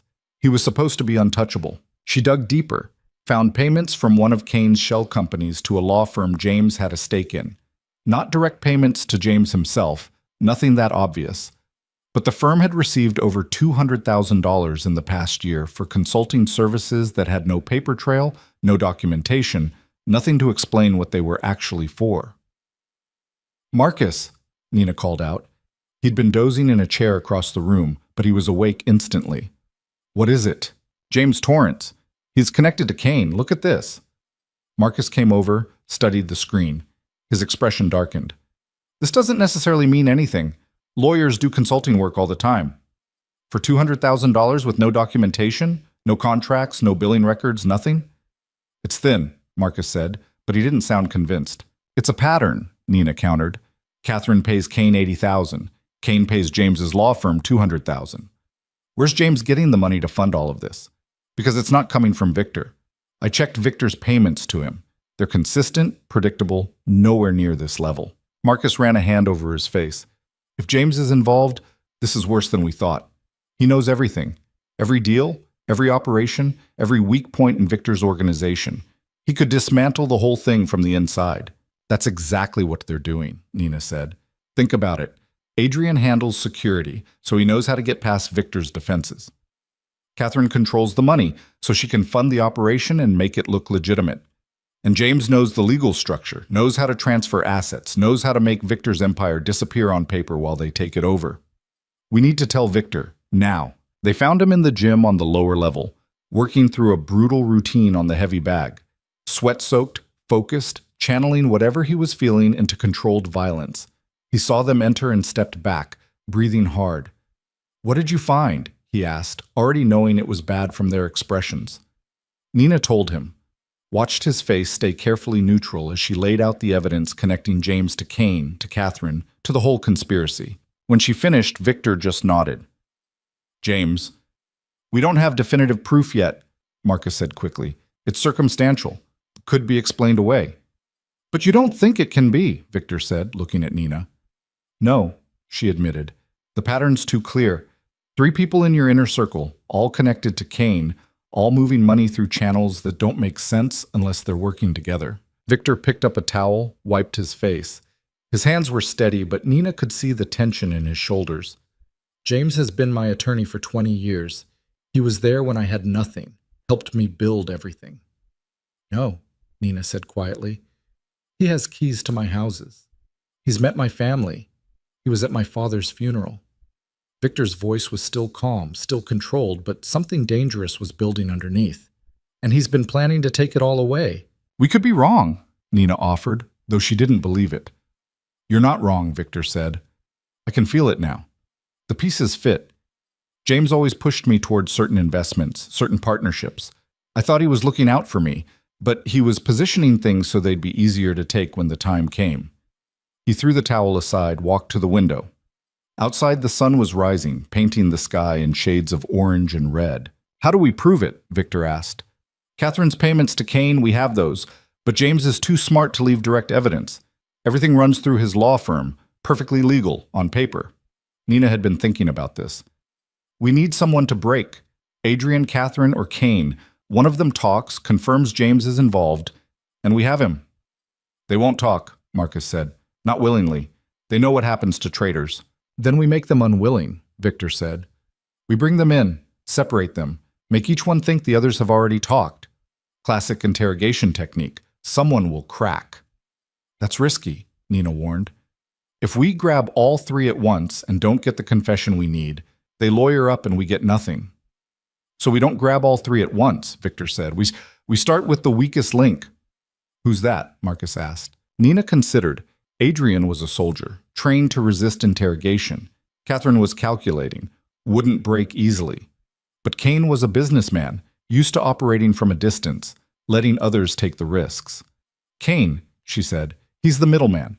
He's got the most to lose and the least loyalty to the others. If we can make him think Adrian and Catherine are about to give him up, he'll talk to save himself." Victor smiled, but there was no warmth in it. "Then we bring in Richard Kane."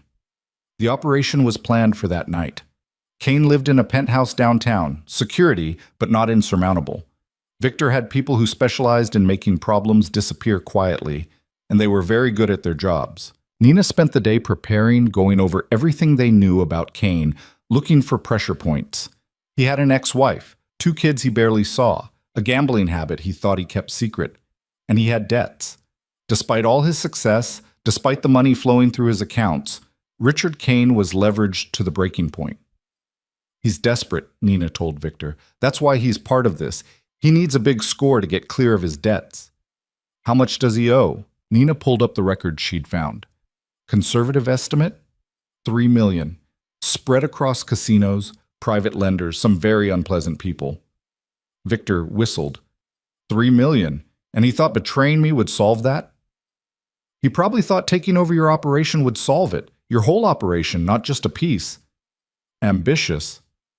Stupid, Marcus corrected. But we can use it. Tell him we know about his debts, that we can make them disappear, or make them much, much worse. The plan was simple. Grab Kane from his penthouse at 10 p.m. when he'd be alone. Bring him to one of Victor's secure locations and make him understand exactly how much trouble he was in. No violence if they could avoid it. Just the clear, terrifying reality of his situation. Nina asked if she could be there for the interrogation. Victor hesitated. "This part gets ugly," he said. "You don't need to see it." "I need to read him," Nina insisted. "See if he's lying, if he's holding back. You need me there." Victor studied her face. You understand this is different from watching through a camera. You'll be in the room. You'll smell his fear, see him break. It's not something you forget. I know. Do you? Nina, you're not like us. You still have a chance to stay clean from this. I stopped being clean the moment I threw that picture, Nina said. I'm already in. Let me be useful. Victor nodded slowly. All right, but you follow Marcus's lead. He says stay back, you stay back. Understood? Understood. At 9:30 p.m., Nina was in the back of an SUV with Marcus and two other men she'd been introduced to as Cole and Davis. They were professionals, quiet and efficient, the kind of people who'd done this hundreds of times. The drive to Kane's building was silent. Nina's heart was hammering, adrenaline making her hands shake. She clasped them together, tried to breathe steady. Nervous? Marcus asked quietly. Yes. Good. Means you're smart. He checked his weapon, a smooth, practiced motion. Stay behind us. Don't speak unless Victor asks you a direct question. And if shooting starts, you hit the floor. Will there be shooting? Probably not. Kane's not stupid enough to fight, but people surprise you. They parked 2 blocks away, approached the building on foot. Kane's penthouse took up the entire top floor. Security was decent, but not excessive. Marcus had already disabled the cameras remotely.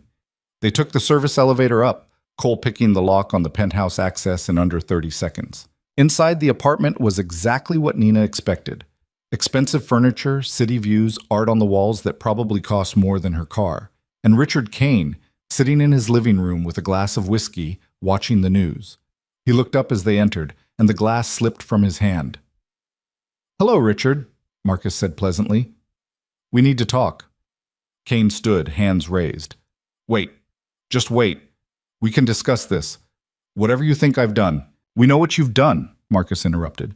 We know about the meetings with Adrian, the payments from Catherine. The plan to take down Victor Hale. We know everything. The color drained from Kane's face. You don't understand. They came to me. I didn't... Save it for the car, Marcus said. You're coming with us. And if I refuse? Cole stepped forward and Kane flinched. You don't want to refuse, Cole said quietly. They zip-tied Kane's hands, walked him out through the service entrance to a waiting van. The whole operation took less than 10 minutes. Professional, clean. Nina felt sick watching it, but she didn't look away. The drive to the warehouse took 40 minutes.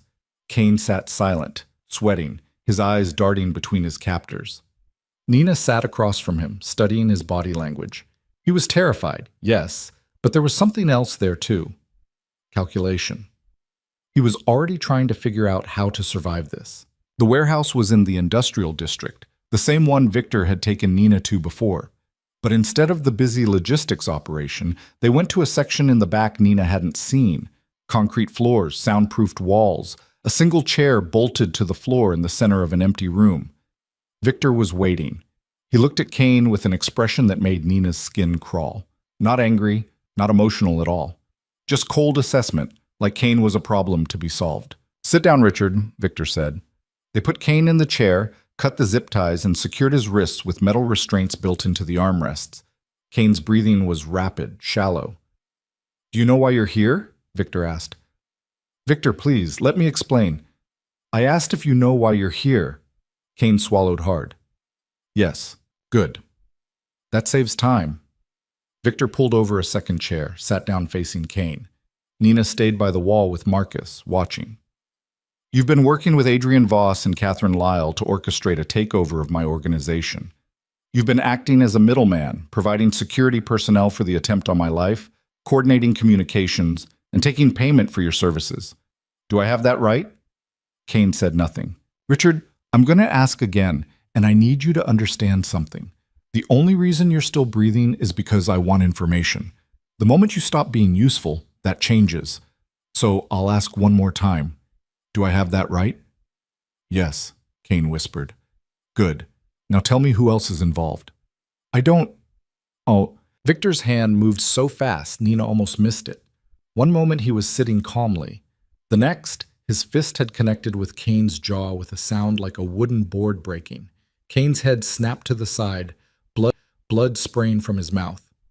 Nina flinched, forced herself to keep watching. Don't lie to me, Victor said, voice still perfectly calm. Catherine and Adrian didn't have the capital to fund this operation. Someone else is bankrolling it. Who? Kane spat blood onto the floor. If I tell you, I'm dead. You're dead anyway. Question is whether it's quick or slow, whether your kids find out what you did or whether this all stays quiet. You have leverage, Richard, but only if you use it now. Kane's eyes widened. My kids have nothing to do with this. I know, and they don't need to, but if you make me work for this information, if you waste my time, then I stop caring about collateral damage. You understand? It was a bluff. Nina was almost certain it was a bluff. Victor didn't strike her as someone who'd hurt children, but Kane didn't know that, and the fear in his eyes said he believed it completely. James, Kane said, the word coming out broken. James Torrance. He's been planning this for 2 years. Catherine came to him first, said she could control the business operations. Then James recruited Adrian for security. I came in 6 months ago to provide the muscle. Nina's breath caught. 2 years. This had been in motion for 2 years while Victor trusted them completely. Why? Victor asked. Why did they want to take me down? Because you're predictable, Kane said. James said it. You've gotten comfortable, routine. You trust the wrong people. You don't adapt. They thought they could do better, run things more efficiently, make more money. And the attack at the restaurant? That was supposed to end it. Peter Malik kills you, makes it look like a random hit, and Adrian sweeps in to secure the organization while everyone's in chaos. Catherine already had paperwork ready to transfer key assets. James had legal documents that would have given them control of everything before anyone realized what happened. Victor's expression didn't change, but his hands tightened on his knees. And when that failed, we were supposed to regroup, figure out another approach. But then you started investigating, and Adrian panicked, said you were getting too close. James told him to stay calm, but... Kane stopped, realizing he was saying too much. But what? Victor pressed. But there's a second attempt planned. Tomorrow. At the bridge. Nina's stomach dropped. What bridge? The Meridian Bridge. You have a meeting there at noon with the mayor. Public event, ribbon cutting for the new expansion. James arranged it. Said it would look innocent, keep you visible while we figured out what to do. But it's a trap. Adrian's positioning a sniper on the south tower. Soon as you step up to the podium, you're dead. Victor stood, walked to the corner of the room. Nina could see him processing, adapting.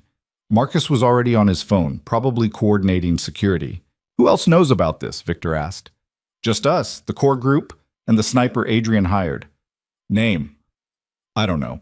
Adrian handled that part. Victor turned back to Kane. You're going to give me everything. Every detail of the plan, every person involved, every contingency they prepared. And then you're going to help me dismantle it. And if I do that, you'll let me go? No, Victor said flatly. If you do that, you'll die quickly. That's the best deal you're getting. Kane's face crumpled. I have kids. Please. You should have thought about your kids before you tried to kill me, Victor said. Marcus, take him to holding. Get every detail documented. Nina, with me. They left Kane sobbing in the chair, walked back through the warehouse to Victor's office. Once inside, Victor finally let his control slip.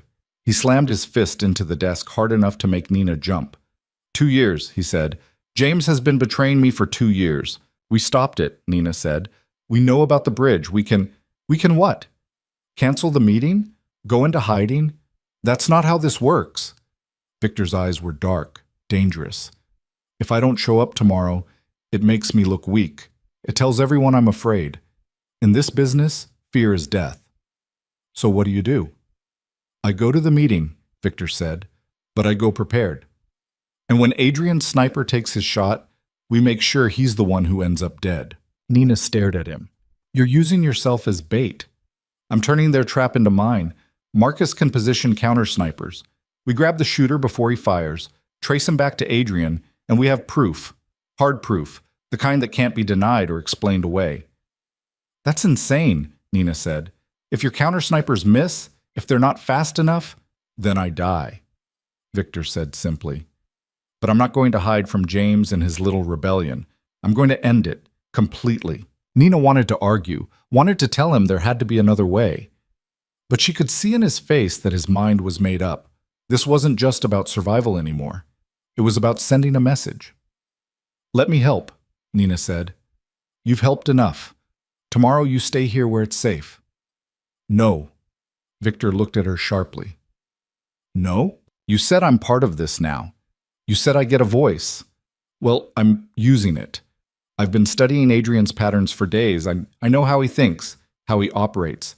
If something goes wrong tomorrow, if the plan changes, you need someone who can spot it. That's me."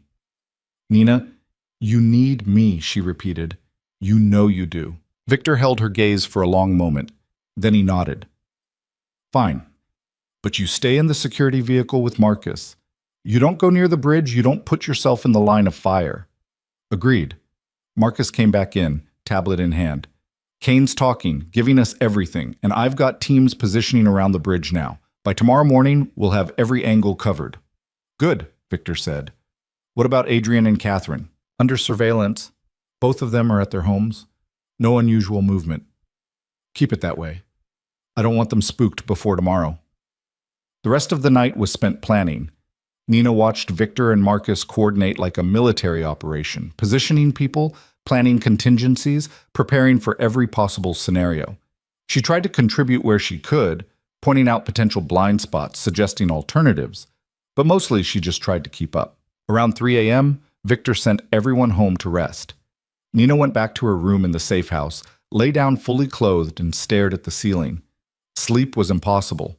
Every time she closed her eyes, she saw the bridge, saw Victor at the podium, saw the moment the sniper fired. She got up, went downstairs, found Victor in the kitchen, drinking coffee that had to be his 4th or 5th cup. "Couldn't sleep either?" he asked. "No." She poured herself a cup, sat across from him. The kitchen was quiet, peaceful. Hard to believe that in a few hours they'd be walking into a trap. "Can I ask you something?" Nina said. "You keep asking that. The answer's always yes. Why didn't you just kill them? Adrian, Catherine, James. You know they're guilty. Why go through all this?" Victor considered his coffee. "Because killing them solves nothing if I don't understand why it happened. I need to know how they got past my defenses, what I missed. Otherwise, it happens again with someone else. And after tomorrow, after you have your proof?" "Then they die," Victor said simply. "All of them. Publicly enough that everyone understands what happens when you betray me, but quietly enough that it doesn't start a war." "Does it ever bother you, the killing?" "Every time," Victor said, and Nina believed him. "But I made my choices a long time ago. This is who I am. The question is, who are you going to be?" Nina didn't have an answer to that. A week ago, she'd been a waitress trying to keep her sister fed and safe. Now she was sitting in a criminal's kitchen, planning to help catch a sniper. "I don't know," she admitted. "Fair enough.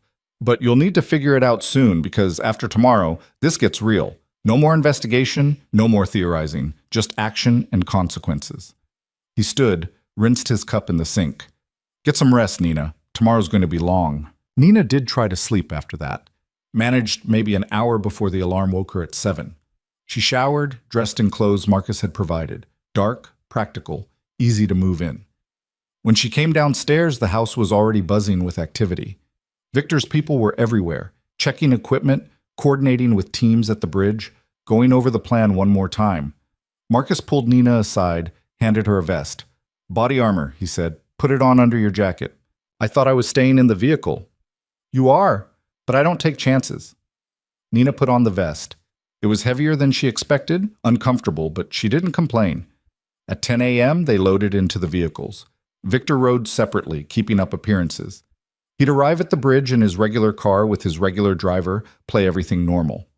Nina rode with Marcus and 3 other men in a black SUV, weapons visible, tension thick enough to cut. The drive to the bridge took 30 minutes through city traffic.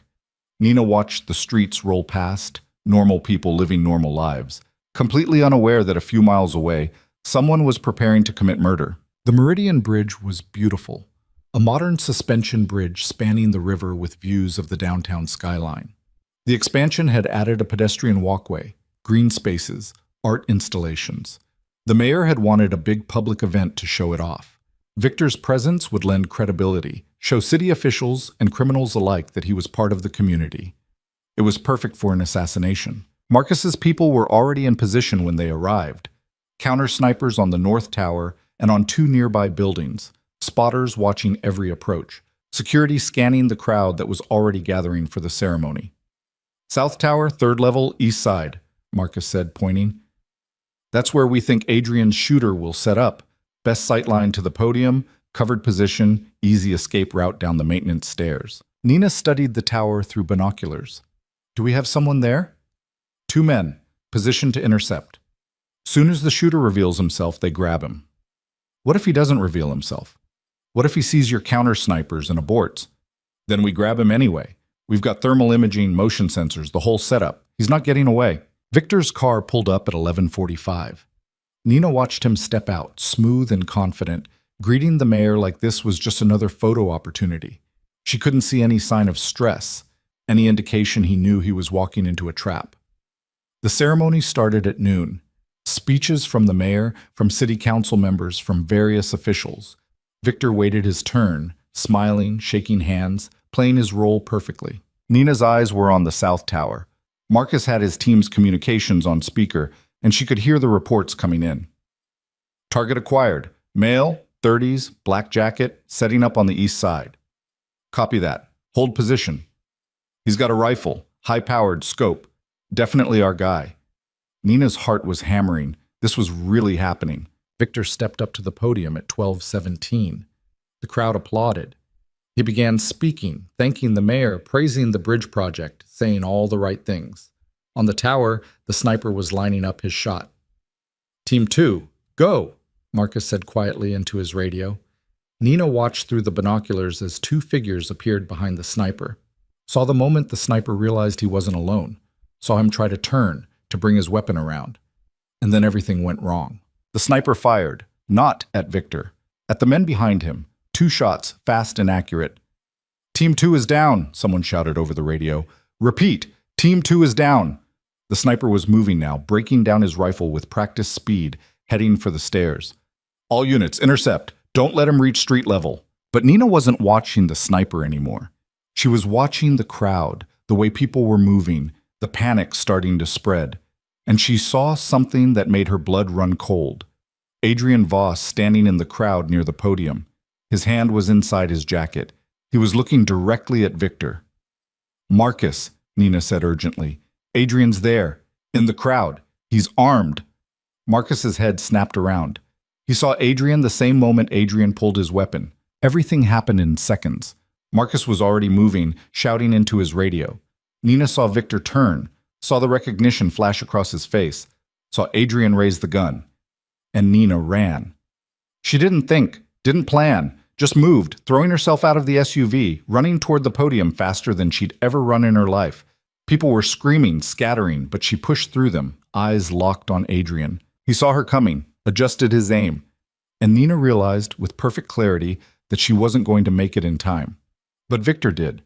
He moved the moment he saw Adrian's gun, diving sideways off the podium with impressive speed for a man his age. Adrian's first shot went wide, hitting the podium where Victor had been standing half a second before. Nina crashed into Adrian from the side, all her weight and momentum, just as he fired his second shot. They went down together, hard, the gun skittering across the pavement. Nina's ribs screamed where the body armor had taken the impact, but she ignored it, scrambling for the weapon. Adrian was faster. He grabbed her wrist, twisted, and Nina gasped in pain. But she'd been in fights before, had learned the hard way how to hurt someone bigger than her. She drove her knee up into his stomach, felt him fold, and smashed her elbow into his face. Blood exploded from Adrian's nose. His grip loosened, and Nina grabbed the gun. She'd never held a gun before. It was heavier than she expected, cold, deadly. She pointed it at Adrian's face, hands shaking. "Don't move," she said. Adrian looked up at her, blood streaming from his nose, something like respect in his eyes. "You're tougher than you look." "Yeah," Nina said. "I get that a lot." Then Marcus was there, and a dozen other men pulling Adrian to his feet, securing him. Nina let them take the gun, let Marcus pull her up, check her for injuries. "Are you okay?" he asked. "I think so. Victor—" "I'm fine," Victor said, appearing at her side. His suit was torn. He had a scrape on his cheek, but he was alive. "Though apparently I owe you my life again. We're going to have to discuss hazard pay." Nina wanted to laugh but couldn't quite manage it. The adrenaline was wearing off, leaving her shaky and nauseous. "The sniper?" Victor asked Marcus. "Got away. Took out Team 2 before we could grab him.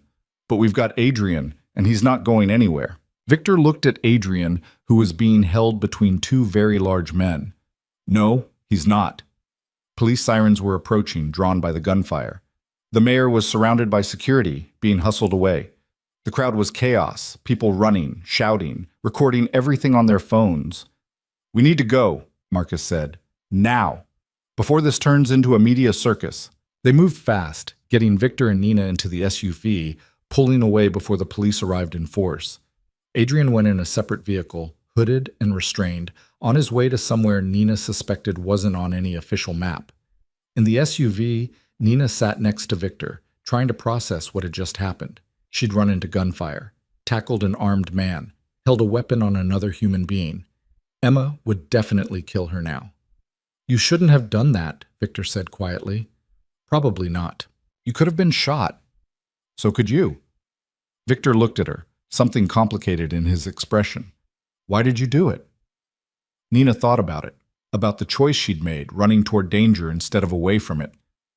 "Because you needed help. Same reason I warned you in the restaurant." "That's not much of a reason. It's the only one I have." Victor nodded slowly. "For what it's worth, thank you. Again." "You're welcome." Again. Back at the warehouse, they reconvened in Victor's office. The sniper had escaped, which was bad, but they had Adrian, which was huge, and more importantly, they had proof now. Adrian had tried to kill Victor in front of dozens of witnesses, including a dozen police officers and the mayor himself. "He's done," Marcus said, bringing up news footage on his tablet. The shooting was already all over the media. "Can't talk his way out of this one." "What about Catherine and James?" Nina asked. "Being brought in now," Marcus said, quietly. "They don't know about Adrian yet." "Good," Victor said. "Let's keep it that way. I want to see their faces when we tell them their plan failed." Nina sat back, exhausted. Her ribs ached where she'd collided with Adrian. Her wrist throbbed where he'd twisted it. But she was alive, and so was Victor, and that had to count for something. Marcus's phone rang. He answered, listened, his expression darkening. "We've got a problem," he said. "Catherine's not at her house. Neither is James. They're both gone." Victor's jaw tightened. "They ran." "Looks like it. Probably saw the news coverage, figured out the plan had failed." "How long?" "Can't have been more than an hour. They've got a head start, but not much of one."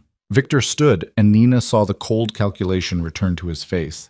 "Find them. Use every resource we have. Check airports, train stations, bus terminals. They don't get to walk away from this." "What about Adrian?" Marcus asked. "Adrian's going to help us," Victor said, "whether he wants to or not." They went down to the holding room where Adrian was being kept. He was chained to the wall now, blood cleaned from his face, looking defiant despite everything. "Catherine and James ran," Victor said without preamble. "Where would they go?" Adrian smiled, teeth red. "Somewhere you'll never find them." "Wrong answer." Victor pulled over a chair, sat down. "You're going to tell me everything. Where they planned to run, what resources they had prepared, every safe house and contact. And you're going to do it because I'm offering you a choice." "What choice?" "You help me find them, and you die clean. Bullet to the head, over in a second. You refuse, and I turn you over to some people who specialize in making death take a very, very long time." Adrian's smile faded. "You won't do that." "Won't I?" Victor leaned forward. "You tried to kill me twice, Adrian. You betrayed me after 12 years of loyalty. You think there's anything I won't do to you at this point?" For the first time, Adrian looked uncertain. Nina watched the calculation happen behind his eyes, weighing his options, realizing he had none. "They're going to Mexico," Adrian said finally. "Catherine has property there, bought under a shell company. A villa outside Cabo. They were supposed to wait a week after everything was done, then disappear there permanently." "Address." Adrian gave it. Marcus was already on his phone, relaying the information to someone. "What else?" Victor pressed. "Money, documents, contacts?" "Catherine moved $50 million offshore 2 months ago. Untraceable accounts. James has new identities prepared for both of them. They'll become different people. You'll never find them. We'll see about that. Victor stood, looked down at Adrian with something like pity. You know what the saddest part is? I would have given you anything you asked for. More money, more responsibility, a bigger piece. All you had to do was ask instead of betray. You would have said no, Adrian said. You're too proud, too convinced you know best. Maybe, Victor admitted. But we'll never know now, will we? He left Adrian chained to the wall, walked out with Nina and Marcus following. How long to get people to Mexico? Victor asked. I can have a team there in 6 hours, Marcus said. But Victor, if they're smart, they won't go to the villa. It's too obvious. They'll go, Victor said, because Catherine's proud too. She spent 2 years planning this. She's not going to abandon her escape plan just because it failed. She'll convince herself she can still make it work. Nina hoped he was right, because if Catherine and James disappeared, this would never really be over. There'd always be the threat of them returning, trying again, destabilizing everything Victor had built. They spent the rest of the day coordinating. Victor's people in Mexico confirmed the villa existed, was registered to one of Catherine's shell companies. Surveillance showed no activity yet, but Marcus positioned teams around it anyway, ready to move the moment Catherine and James arrived. Nina sat in Victor's office, watching it all unfold, and wondered how her life had become this. Tracking fugitives across international borders, helping plan captures and interrogations. A week ago, her biggest concern had been making rent. You okay? Victor asked, noticing her expression. I don't know, Nina admitted. This is a lot. It is. And I know I keep saying this, but you can still walk away. After we finish with Catherine and James, you take your $50,000 and disappear. New life. Like we agreed. Nina thought about that.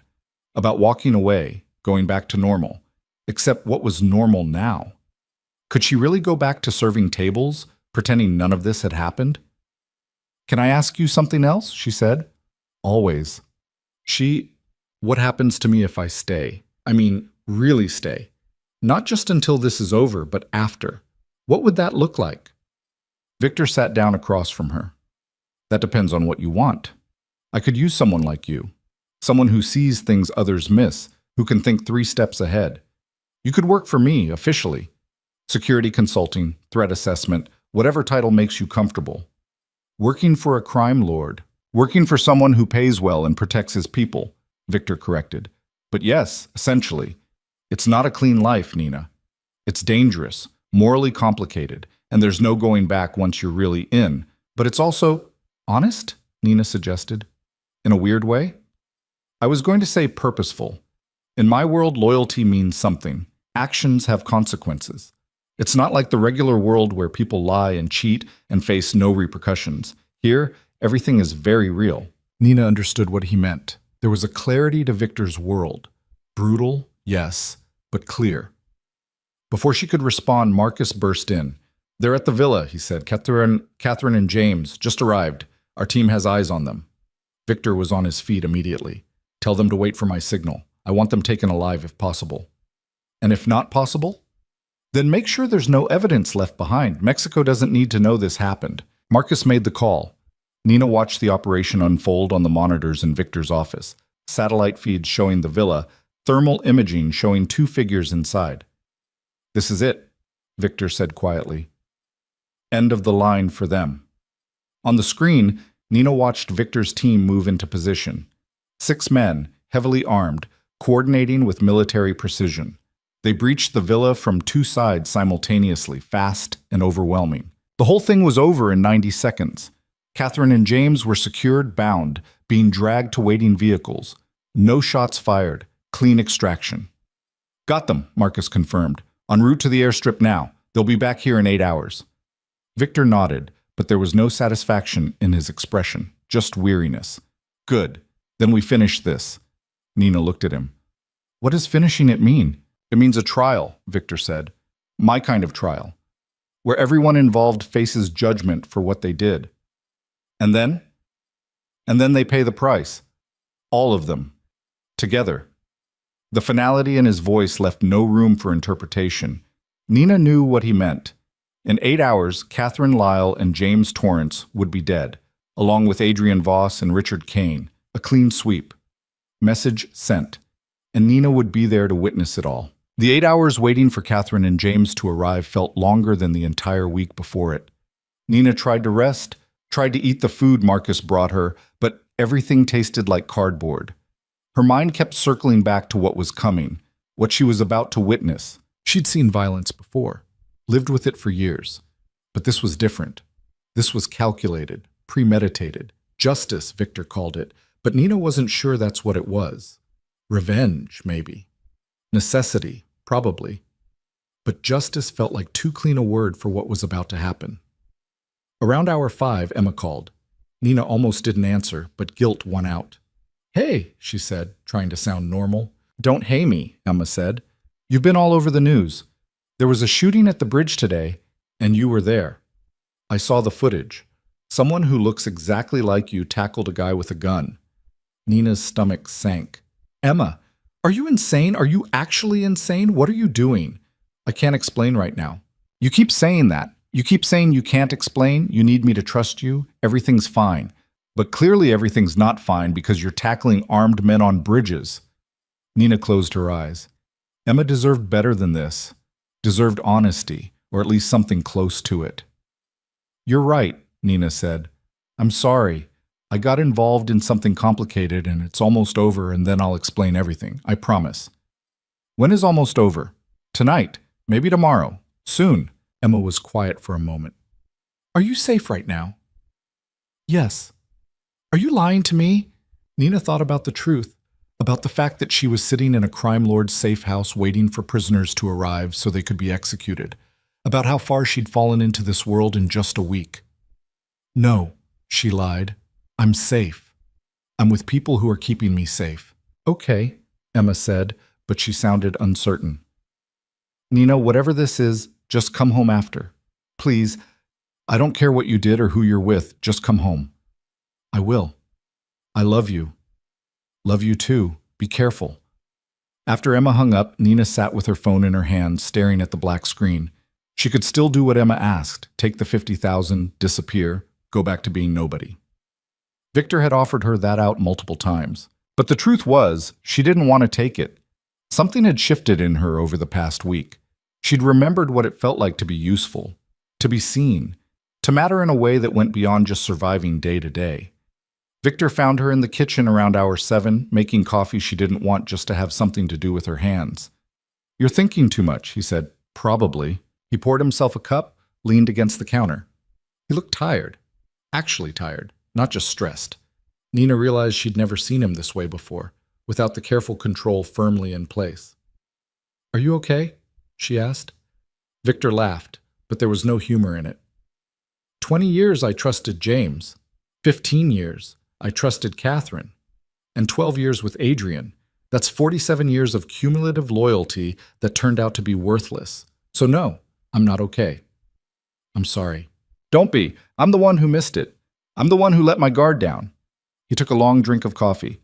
"You know what the worst part is? I keep thinking about all the times they were right there.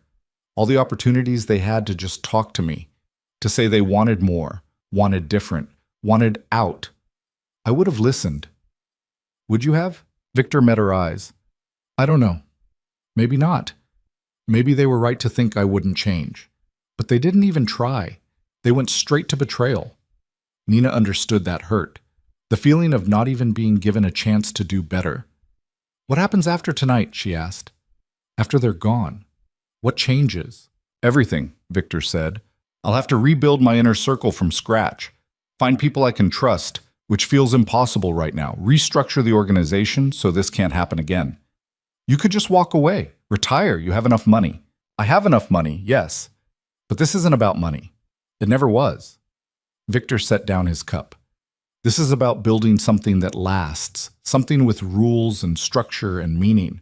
Walking away means letting it all fall apart, and I can't do that." "Even if it costs you everything?" "Everything's already been taken," Victor said quietly. "I just have to make sure no one thinks they can take more." Marcus appeared in the doorway. "They're 10 minutes out." The shift in Victor was immediate.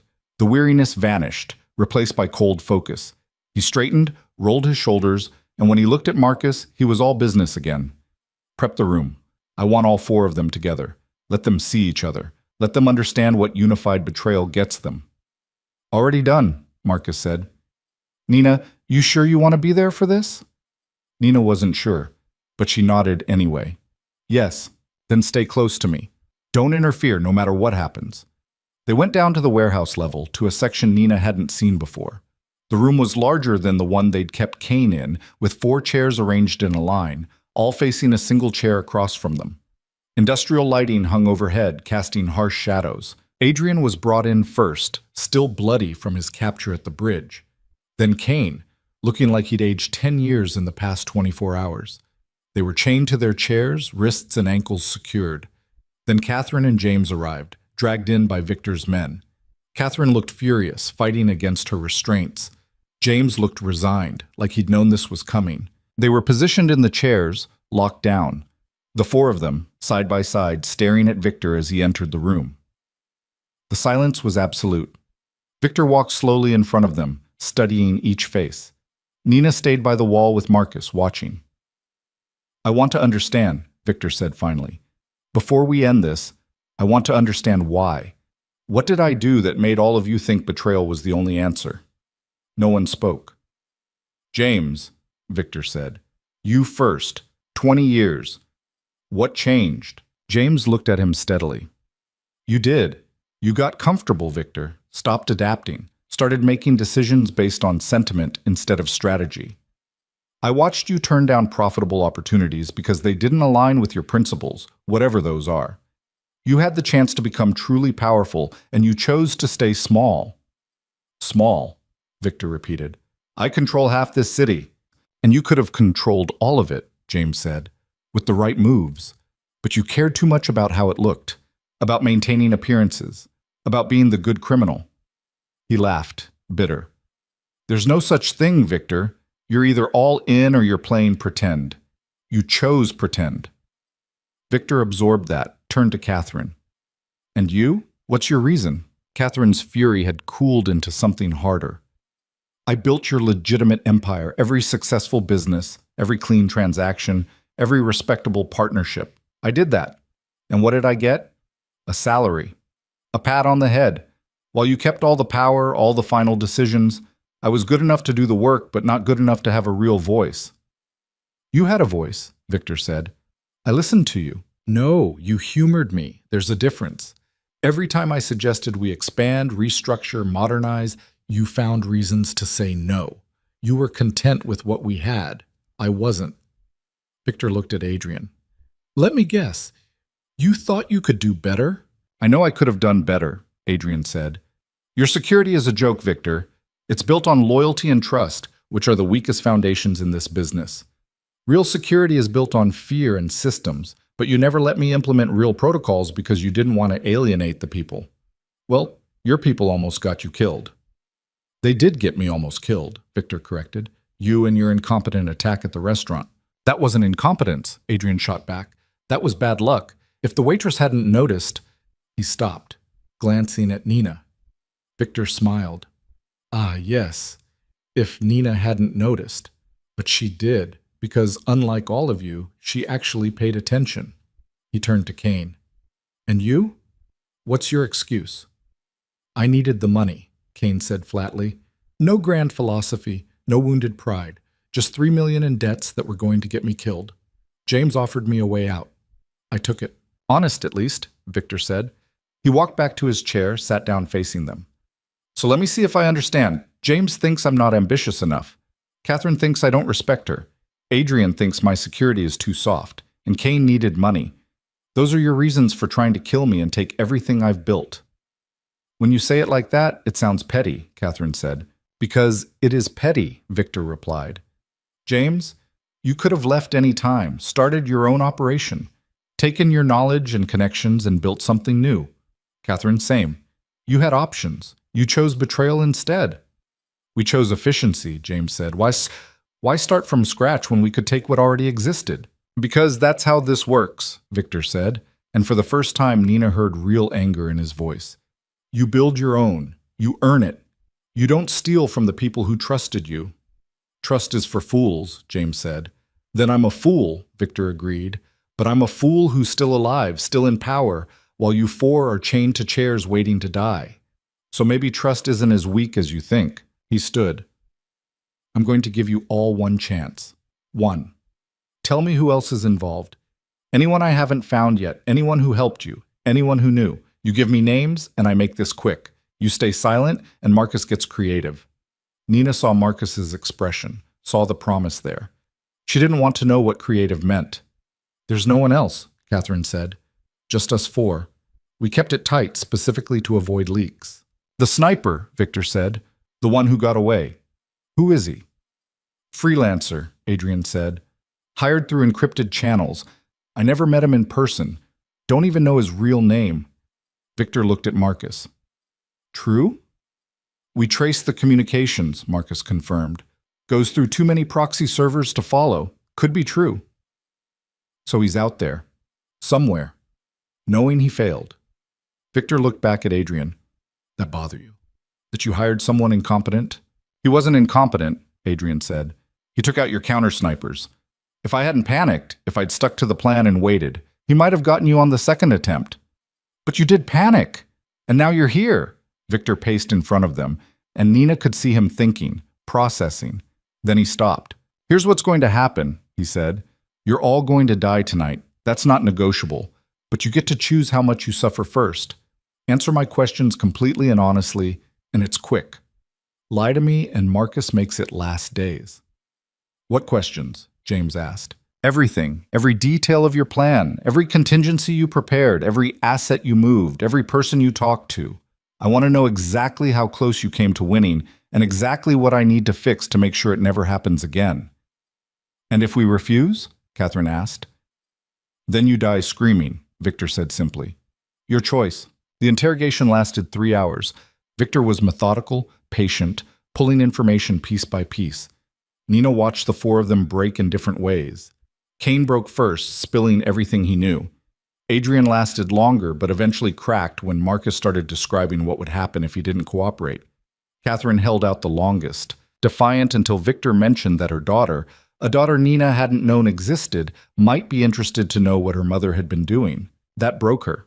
Catherine told Victor everything, the offshore accounts, the safe houses, the backup plans, all of it. James was the only one who stayed silent.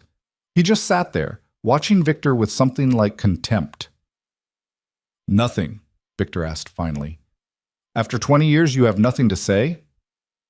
I have plenty to say, James replied, but none of it would matter to you. You've already decided who you are and what this means. Nothing I say will change that. Try me. James leaned forward as much as his restraints allowed. You think you're different from the rest of us, better, more honorable. But you're not, Victor. You're just another criminal who got lucky and convinced yourself it meant something. That's all any of us are. The only difference is I was honest about it. You were honest about nothing, Victor said coldly. You spent 2 decades lying to my face. I spent 2 decades building your empire while you played at being important. And when I decided I wanted something for myself, I took it, or tried to. That's more honest than pretending loyalty means anything in this business. Victor stared at him for a long moment. Then he nodded to Marcus. We're done here. Finish it. Marcus pulled out his weapon. Catherine started crying. Kane was shaking so hard his chair rattled. Adrian closed his eyes. James just kept staring at Victor. You think this changes anything, James said, but it doesn't. You'll find new people to trust, and eventually they'll betray you too. Because that's what people do, Victor. We take. It's our nature. Maybe, Victor said, but at least I'll see it coming next time. He walked toward the door, gestured for Nina to follow. She did, her legs feeling disconnected from her body. Behind them, she heard Marcus's voice, calm and professional. Any last words? Nina didn't hear the responses. Didn't hear the gunshots either, because Victor pulled the door closed before Marcus fired. But she felt them. Felt the finality of it. 4 people who'd been alive moments ago were now gone. Erased. In the hallway, Victor leaned against the wall, eyes closed. Are you okay? Nina asked. No, he said, but I will be. Do you regret it? Killing them? No. They made their choice, but I regret that it was necessary. I regret that I didn't see it coming sooner. He opened his eyes.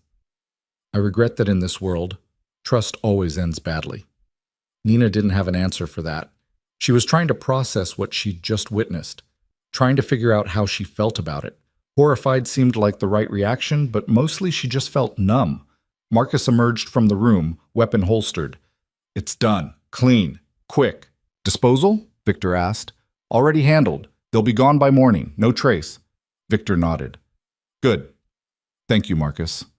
"Boss," Marcus said, then left them alone in the hallway.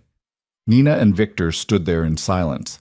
Above them, the warehouse continued operating, normal people doing normal work, completely unaware that 4 people had just been executed 1 floor down. "You should go home," Victor said.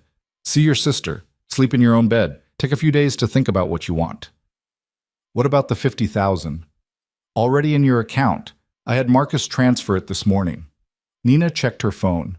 Sure enough, there was a notification. $50,000, just like Victor promised. Enough to change everything.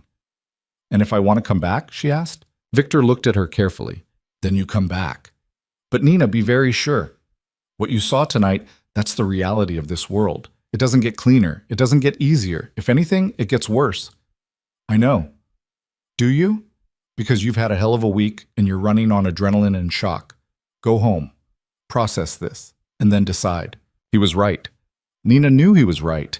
But part of her was afraid that if she left now, she'd lose her nerve, that the numbness would wear off and she'd see clearly what she'd become part of, and she wouldn't be able to come back.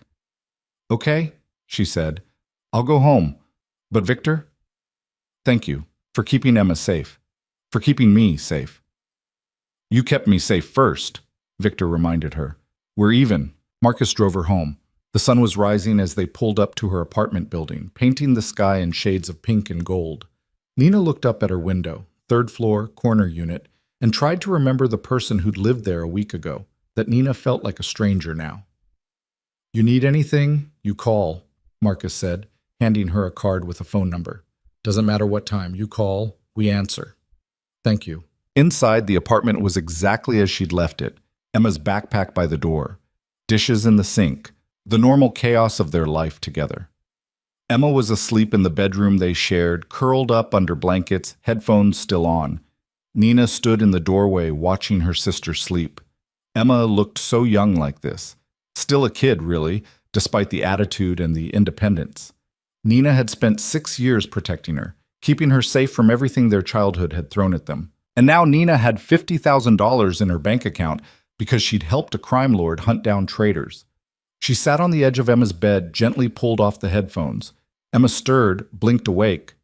"Nina?" She sat up fast. "You're home. Are you okay? What happened?" "I'm okay," Nina said. "Everything's okay now." Emma looked at her closely. "You look different." "Do I?" "Yeah. Older or something, like you've been awake for a week." "Feels that way," Nina admitted. Emma hugged her, fierce and tight. "Don't do that again. Don't disappear like that. I was so scared." "I'm sorry. I'm so sorry." They stayed like that for a long moment. Then Emma pulled back. "Okay, now, you have to tell me everything, and I mean everything. Who were those people? Why were you at the bridge? And don't you dare say you can't explain, because that's not going to work anymore." Nina took a breath. "I helped someone important, and that person paid me a lot of money to keep helping them. $50,000. Emma's eyes went wide. $50,000? Are you serious? Check the account. Emma grabbed Nina's phone, pulled up the banking app, stared at the number. Holy shit, Nina, holy shit. I know. Is this legal? The money is. How I earned it is complicated. Emma set down the phone. How complicated? Very. But Emma, listen. That money? It's yours. College, wherever you want to go. Full tuition, room and board, everything. You don't have to worry about scholarships or loans or working 3 jobs like I did. Emma was quiet, processing. What did you have to do? To get this money? Nina thought about how to explain it. About the violence and the betrayal and the executions. About the person she'd become over the past week. I helped stop some bad people from doing bad things, she said finally, and I'm probably going to keep doing it, if you're okay with that. Keep doing it? Nina, what are you talking about? The person who paid me offered me a job, Real job, not just temporary. Good money, but it's dangerous and complicated, and not exactly legal. Emma stared at her. Are you working for a criminal? Yes, Nina said. No point lying about it. And you're going to keep working for them? I think so. If you're okay with it. Emma stood up, paced the small room. I don't know if I'm okay with it. I don't know what to think. A week ago, you were a waitress. Now you're tackling gunmen and working for criminals, and we have $50,000 in the bank. I know it's a lot. It's insane, Emma said. But Nina, you've been taking care of me my whole life. You've sacrificed everything for me. So if you want to do this, if this is what you need, then okay. I'm okay with it. You are. I'm not happy about it, and I'm going to worry constantly. But yeah, I'm okay with it. Emma sat back down. Just promise me you'll be careful and that you'll come home. No matter what happens, you come home. I promise, Nina said. They spent the rest of the morning together, just being normal, making breakfast, watching TV. Emma told her about school, about the chemistry teacher she hated, about the college application she was working on. Nina listened, trying to hold on to this moment, this normalcy. But even as she sat there, part of her mind was already back at the warehouse, already thinking about Victor's offer, about the work she could do, the difference she could make. That evening, after Emma went to bed, Nina sat at the kitchen table with her phone, pulled up the number Marcus had given her, stared at it for a long time. Then she sent a text. I want to come back. The response was almost immediate. Tomorrow, 10 a.m., same safe house. Nina set down the phone, looked around her apartment. This was still her home. Emma was still her priority. But she had another life now too, another purpose. She'd spent years being invisible, being the person no one noticed. But Victor had seen her, had valued her, had shown her that the instincts she'd honed just to survive could be used for something more. Tomorrow, she'd go back. She'd learned the business properly. She'd become the person Victor thought she could be. But tonight, she was just Nina. Big sister, survivor. The girl who'd thrown a pitcher at a gunman because it was the right thing to do. She could live with that. The next morning, Nina was up early.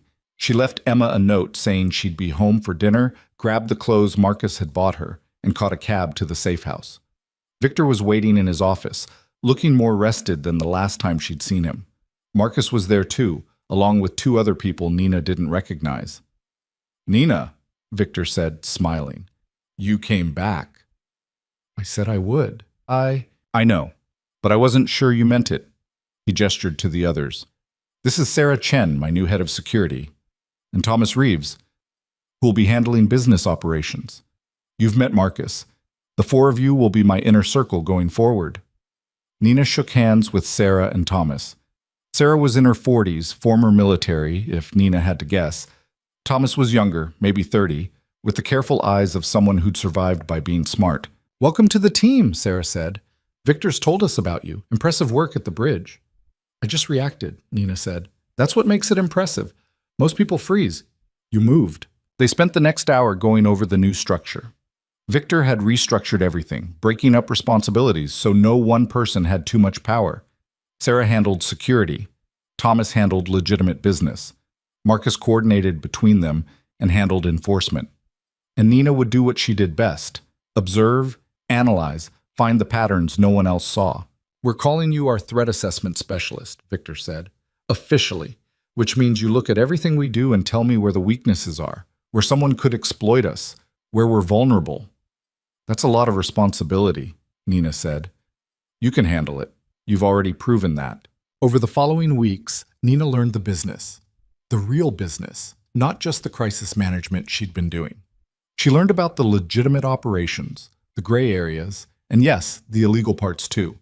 She learned how money flowed, how power worked, how deals were made and enforced. It was complicated and dangerous and sometimes deeply unethical, but it was also fascinating. Victor ran his organization like a corporation, complete with hierarchies and protocols and performance reviews, just with higher stakes than most corporations dealt with. Nina was good at it, better than she'd expected. She found vulnerabilities in their operations and proposed solutions. She identified potential traitors before they became problems. She helped Victor rebuild the trust that had been shattered when his inner circle betrayed him. And slowly, carefully, she built a new life. One where she mattered, where her instincts and observations made a difference, where she was seen and valued and paid well for her work. Emma adjusted. She didn't love it, but she accepted it. Especially when Nina came home with brochures from colleges Emma had only dreamed about attending. When the acceptance letters started arriving, with full ride offers thanks to Nina's suddenly improved financial situation. 6 months after that night at the restaurant, Nina stood in Victor's office looking at a threat assessment she'd prepared. It outlined 3 potential problems in their operation, complete with suggested solutions. Victor read it carefully, then looked up at her. "This is good work." "Thank you." "You've come a long way from throwing pitchers at gunmen." Nina smiled. "I don't know. The pitcher thing worked pretty well." "It did," Victor agreed. "Nina, I want to ask you something. Are you happy? With this life, I mean. With what you're doing?" Nina thought about it. Happiness felt like too simple a word for what she felt. But satisfied? Purposeful? "Yes, I am," she said. "It's not what I expected my life to be. But it's mine. I chose it. And that means something." "It does," Victor said. "More than you know." He stood, walked to the window. Outside, the city stretched endlessly. The same city Nina had grown up in, fought to survive in, and now helped control from the shadows. "I told you once that trust is rare in this business," Victor said. "I meant it. But you've earned mine, Nina, completely. Whatever comes next, I know you'll be ready for it." "Whatever comes next," Nina repeated.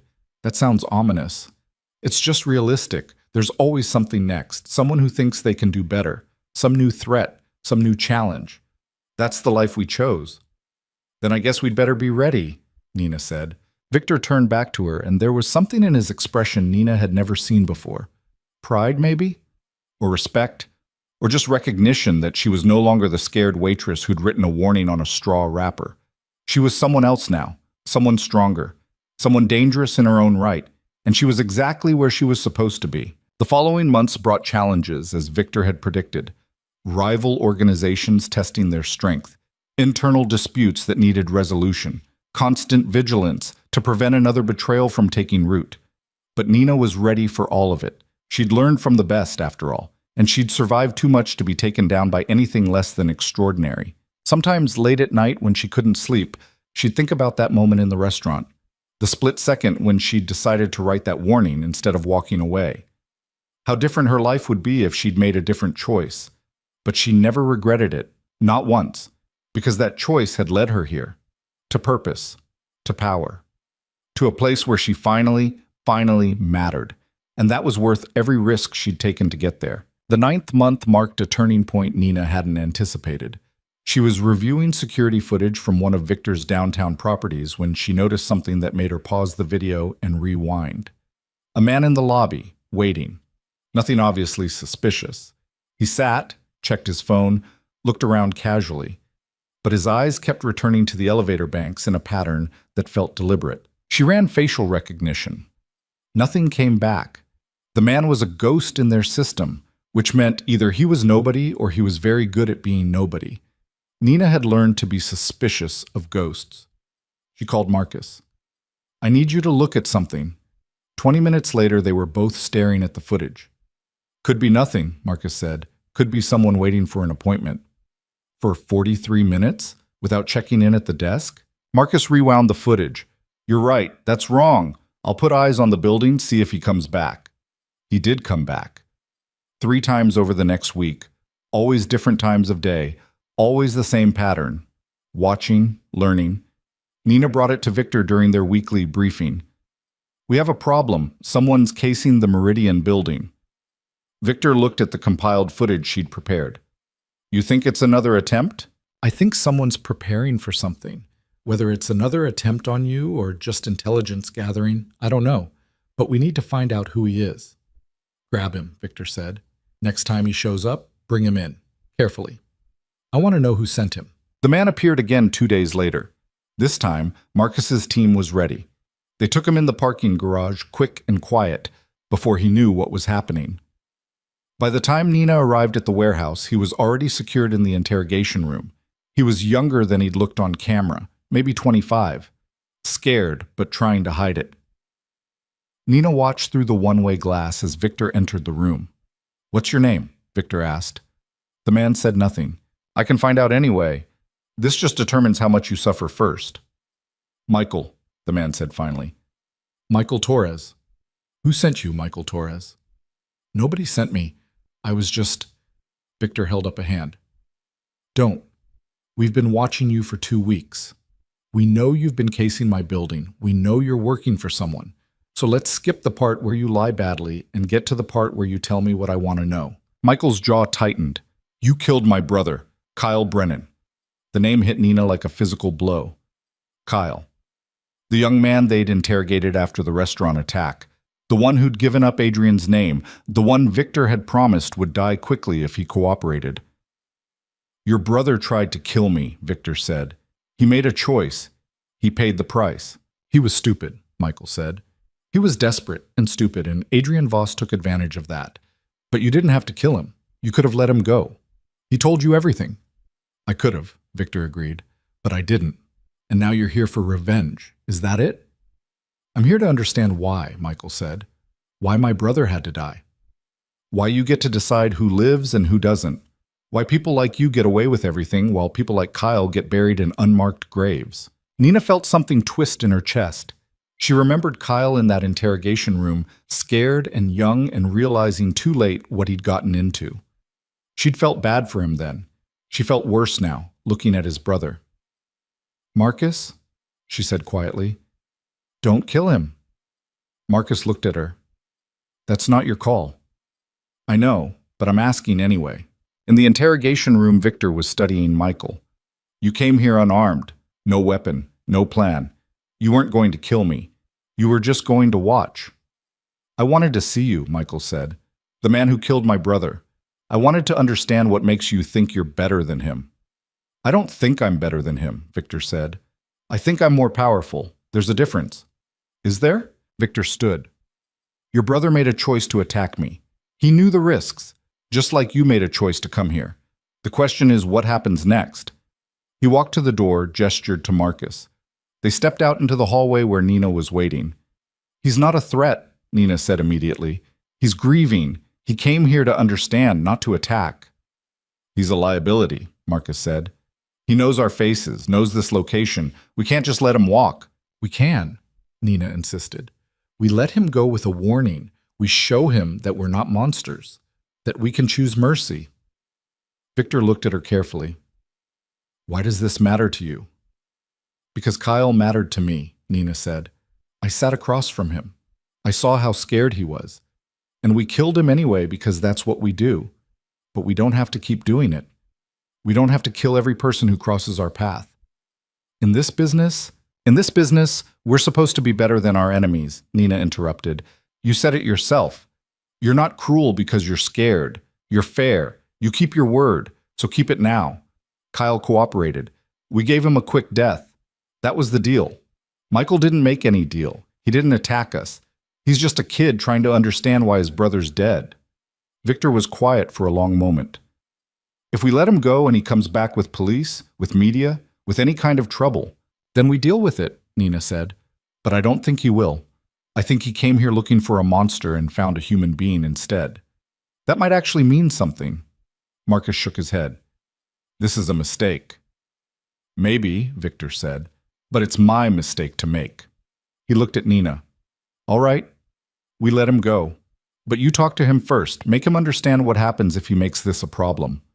Nina went into the interrogation room alone. Michael looked up at her confused. "Who are you?" he asked. "Someone who tried to save your brother," Nina said, sitting down across from him.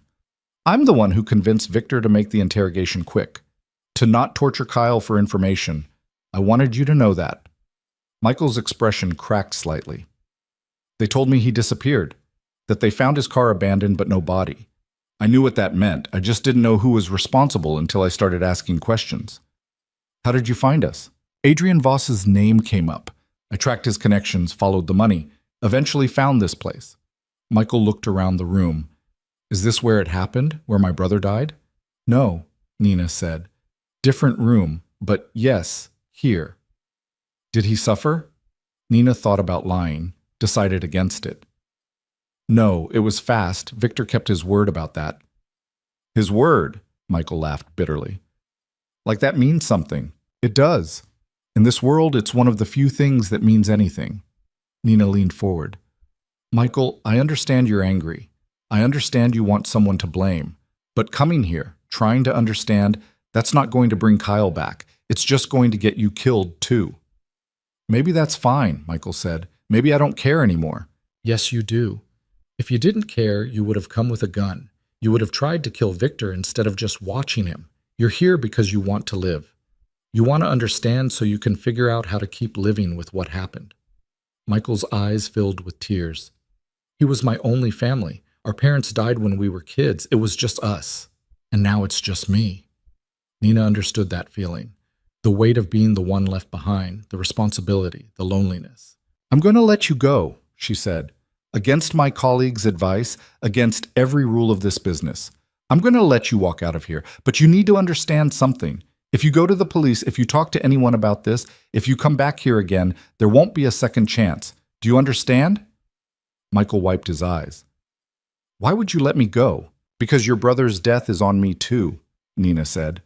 I helped interrogate him. I helped Victor find the traitors.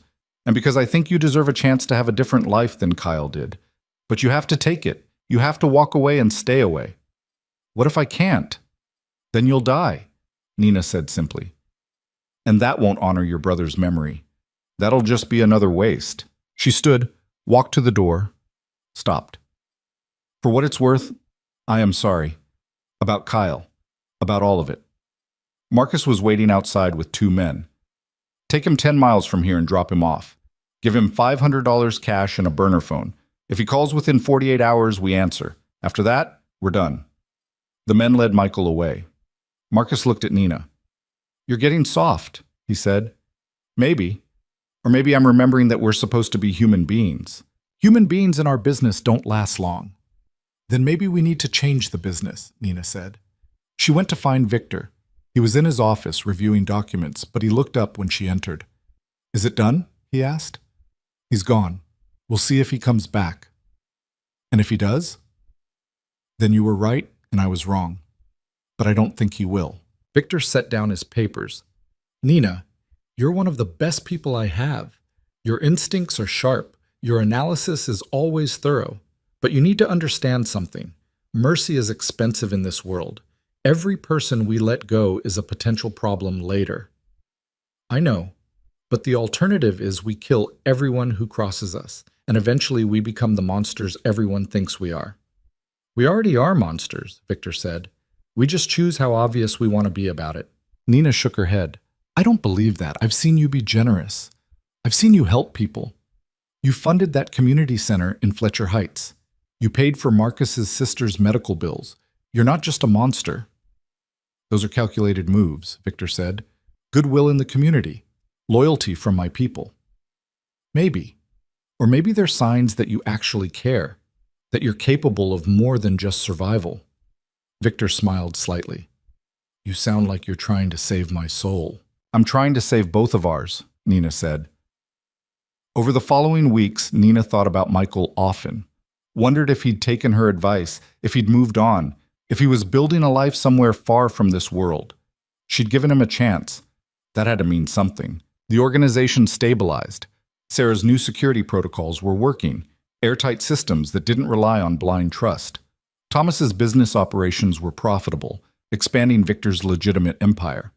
And Marcus remained the steady enforcer, handling problems with efficiency. Nina's role evolved too. She wasn't just assessing threats anymore. Victor had started asking her opinion on larger decisions, expansion plans, partnership proposals, whether to enter new markets or consolidate existing ones. You have good judgment, he told her. Better than most people who've been doing this for decades. I trust your read on situations. Trust, the word that had caused so much damage before. But Nina was learning that trust wasn't the problem. Blind trust was. Trust earned and verified, trust with checks and balances that could work. Emma graduated high school that spring with honors. Nina sat in the audience, watching her sister accept awards and scholarships, and felt a complicated mix of pride and guilt. She'd made this possible. The money, the opportunities, the future Emma deserved. But she'd done it by becoming someone her younger self would have been terrified of. After the ceremony, Emma found her in the crowd. "You came," Emma said, surprised. "Of course I came. I wouldn't miss this." Emma hugged her. "Thank you for everything. I know it wasn't easy." "You were worth it," Nina said, and meant it. That night, at a dinner celebrating Emma's graduation, Emma asked the question Nina had been dreading. "Are you happy, Nina? Really happy?" Nina considered the question carefully. "I'm satisfied. I'm purposeful. I matter in ways I never did before." "That's not the same as happy." "No," Nina admitted, "but it's enough." "Is it?" Emma pushed her food around her plate. "Because you look tired all the time, and you're always checking your phone. And sometimes I catch you staring off into space like you're somewhere else entirely." "I'm fine." "You're not fine. You're different. And I know I said I was okay with your job, and I am, mostly. But Nina, I worry about you.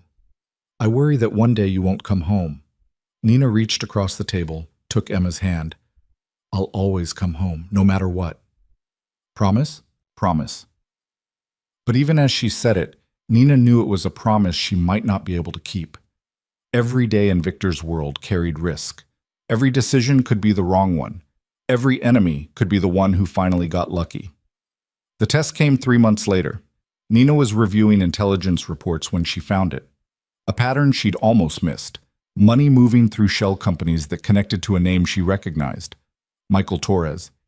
He hadn't stayed away. He'd gone deeper. She pulled everything she could find. Michael had been busy. He'd connected with a federal task force investigating organized crime. Not as an informant officially, but providing information, pointing them toward Victor's operations. Nina's heart sank. She'd given him a chance, and he'd used it to try to take them down. She brought it to Victor immediately. "I was wrong," she said, laying out the evidence.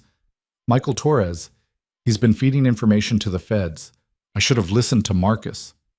Victor studied the reports. "How much does he know?" "Enough to be dangerous. He knows about this location, knows our faces, knows the general structure. If the task force acts on his information, they could cause real damage." "Then we stop him," Victor said. "Marcus." "Wait," Nina interrupted. "Let me try something first." "Nina, he betrayed us. There's no trying anything. There's just consequences." "Give me 48 hours. If I can't fix this, then Marcus handles it his way." Victor looked at her for a long moment. "Why do you keep trying to save people who don't deserve it?" "Because someone has to," Nina said. "And because I still think Michael isn't doing this for revenge. He's doing it because he thinks he's fighting evil. Let me show him he's wrong." "You have 48 hours, Victor said. "After that, this ends." Nina used her contacts to find Michael. He was living in a different part of the city, working construction, trying to blend in. She showed up at his apartment unannounced. Michael opened the door, saw her, and went pale. "How did you find me?" "The same way I find everyone. Can I come in?" He hesitated, then stepped aside. The apartment was small, sparse, temporary, like Michael was ready to run at any moment. "You went to the feds," Nina said, "after I let you go. After I gave you a chance." "You murdered my brother," Michael said.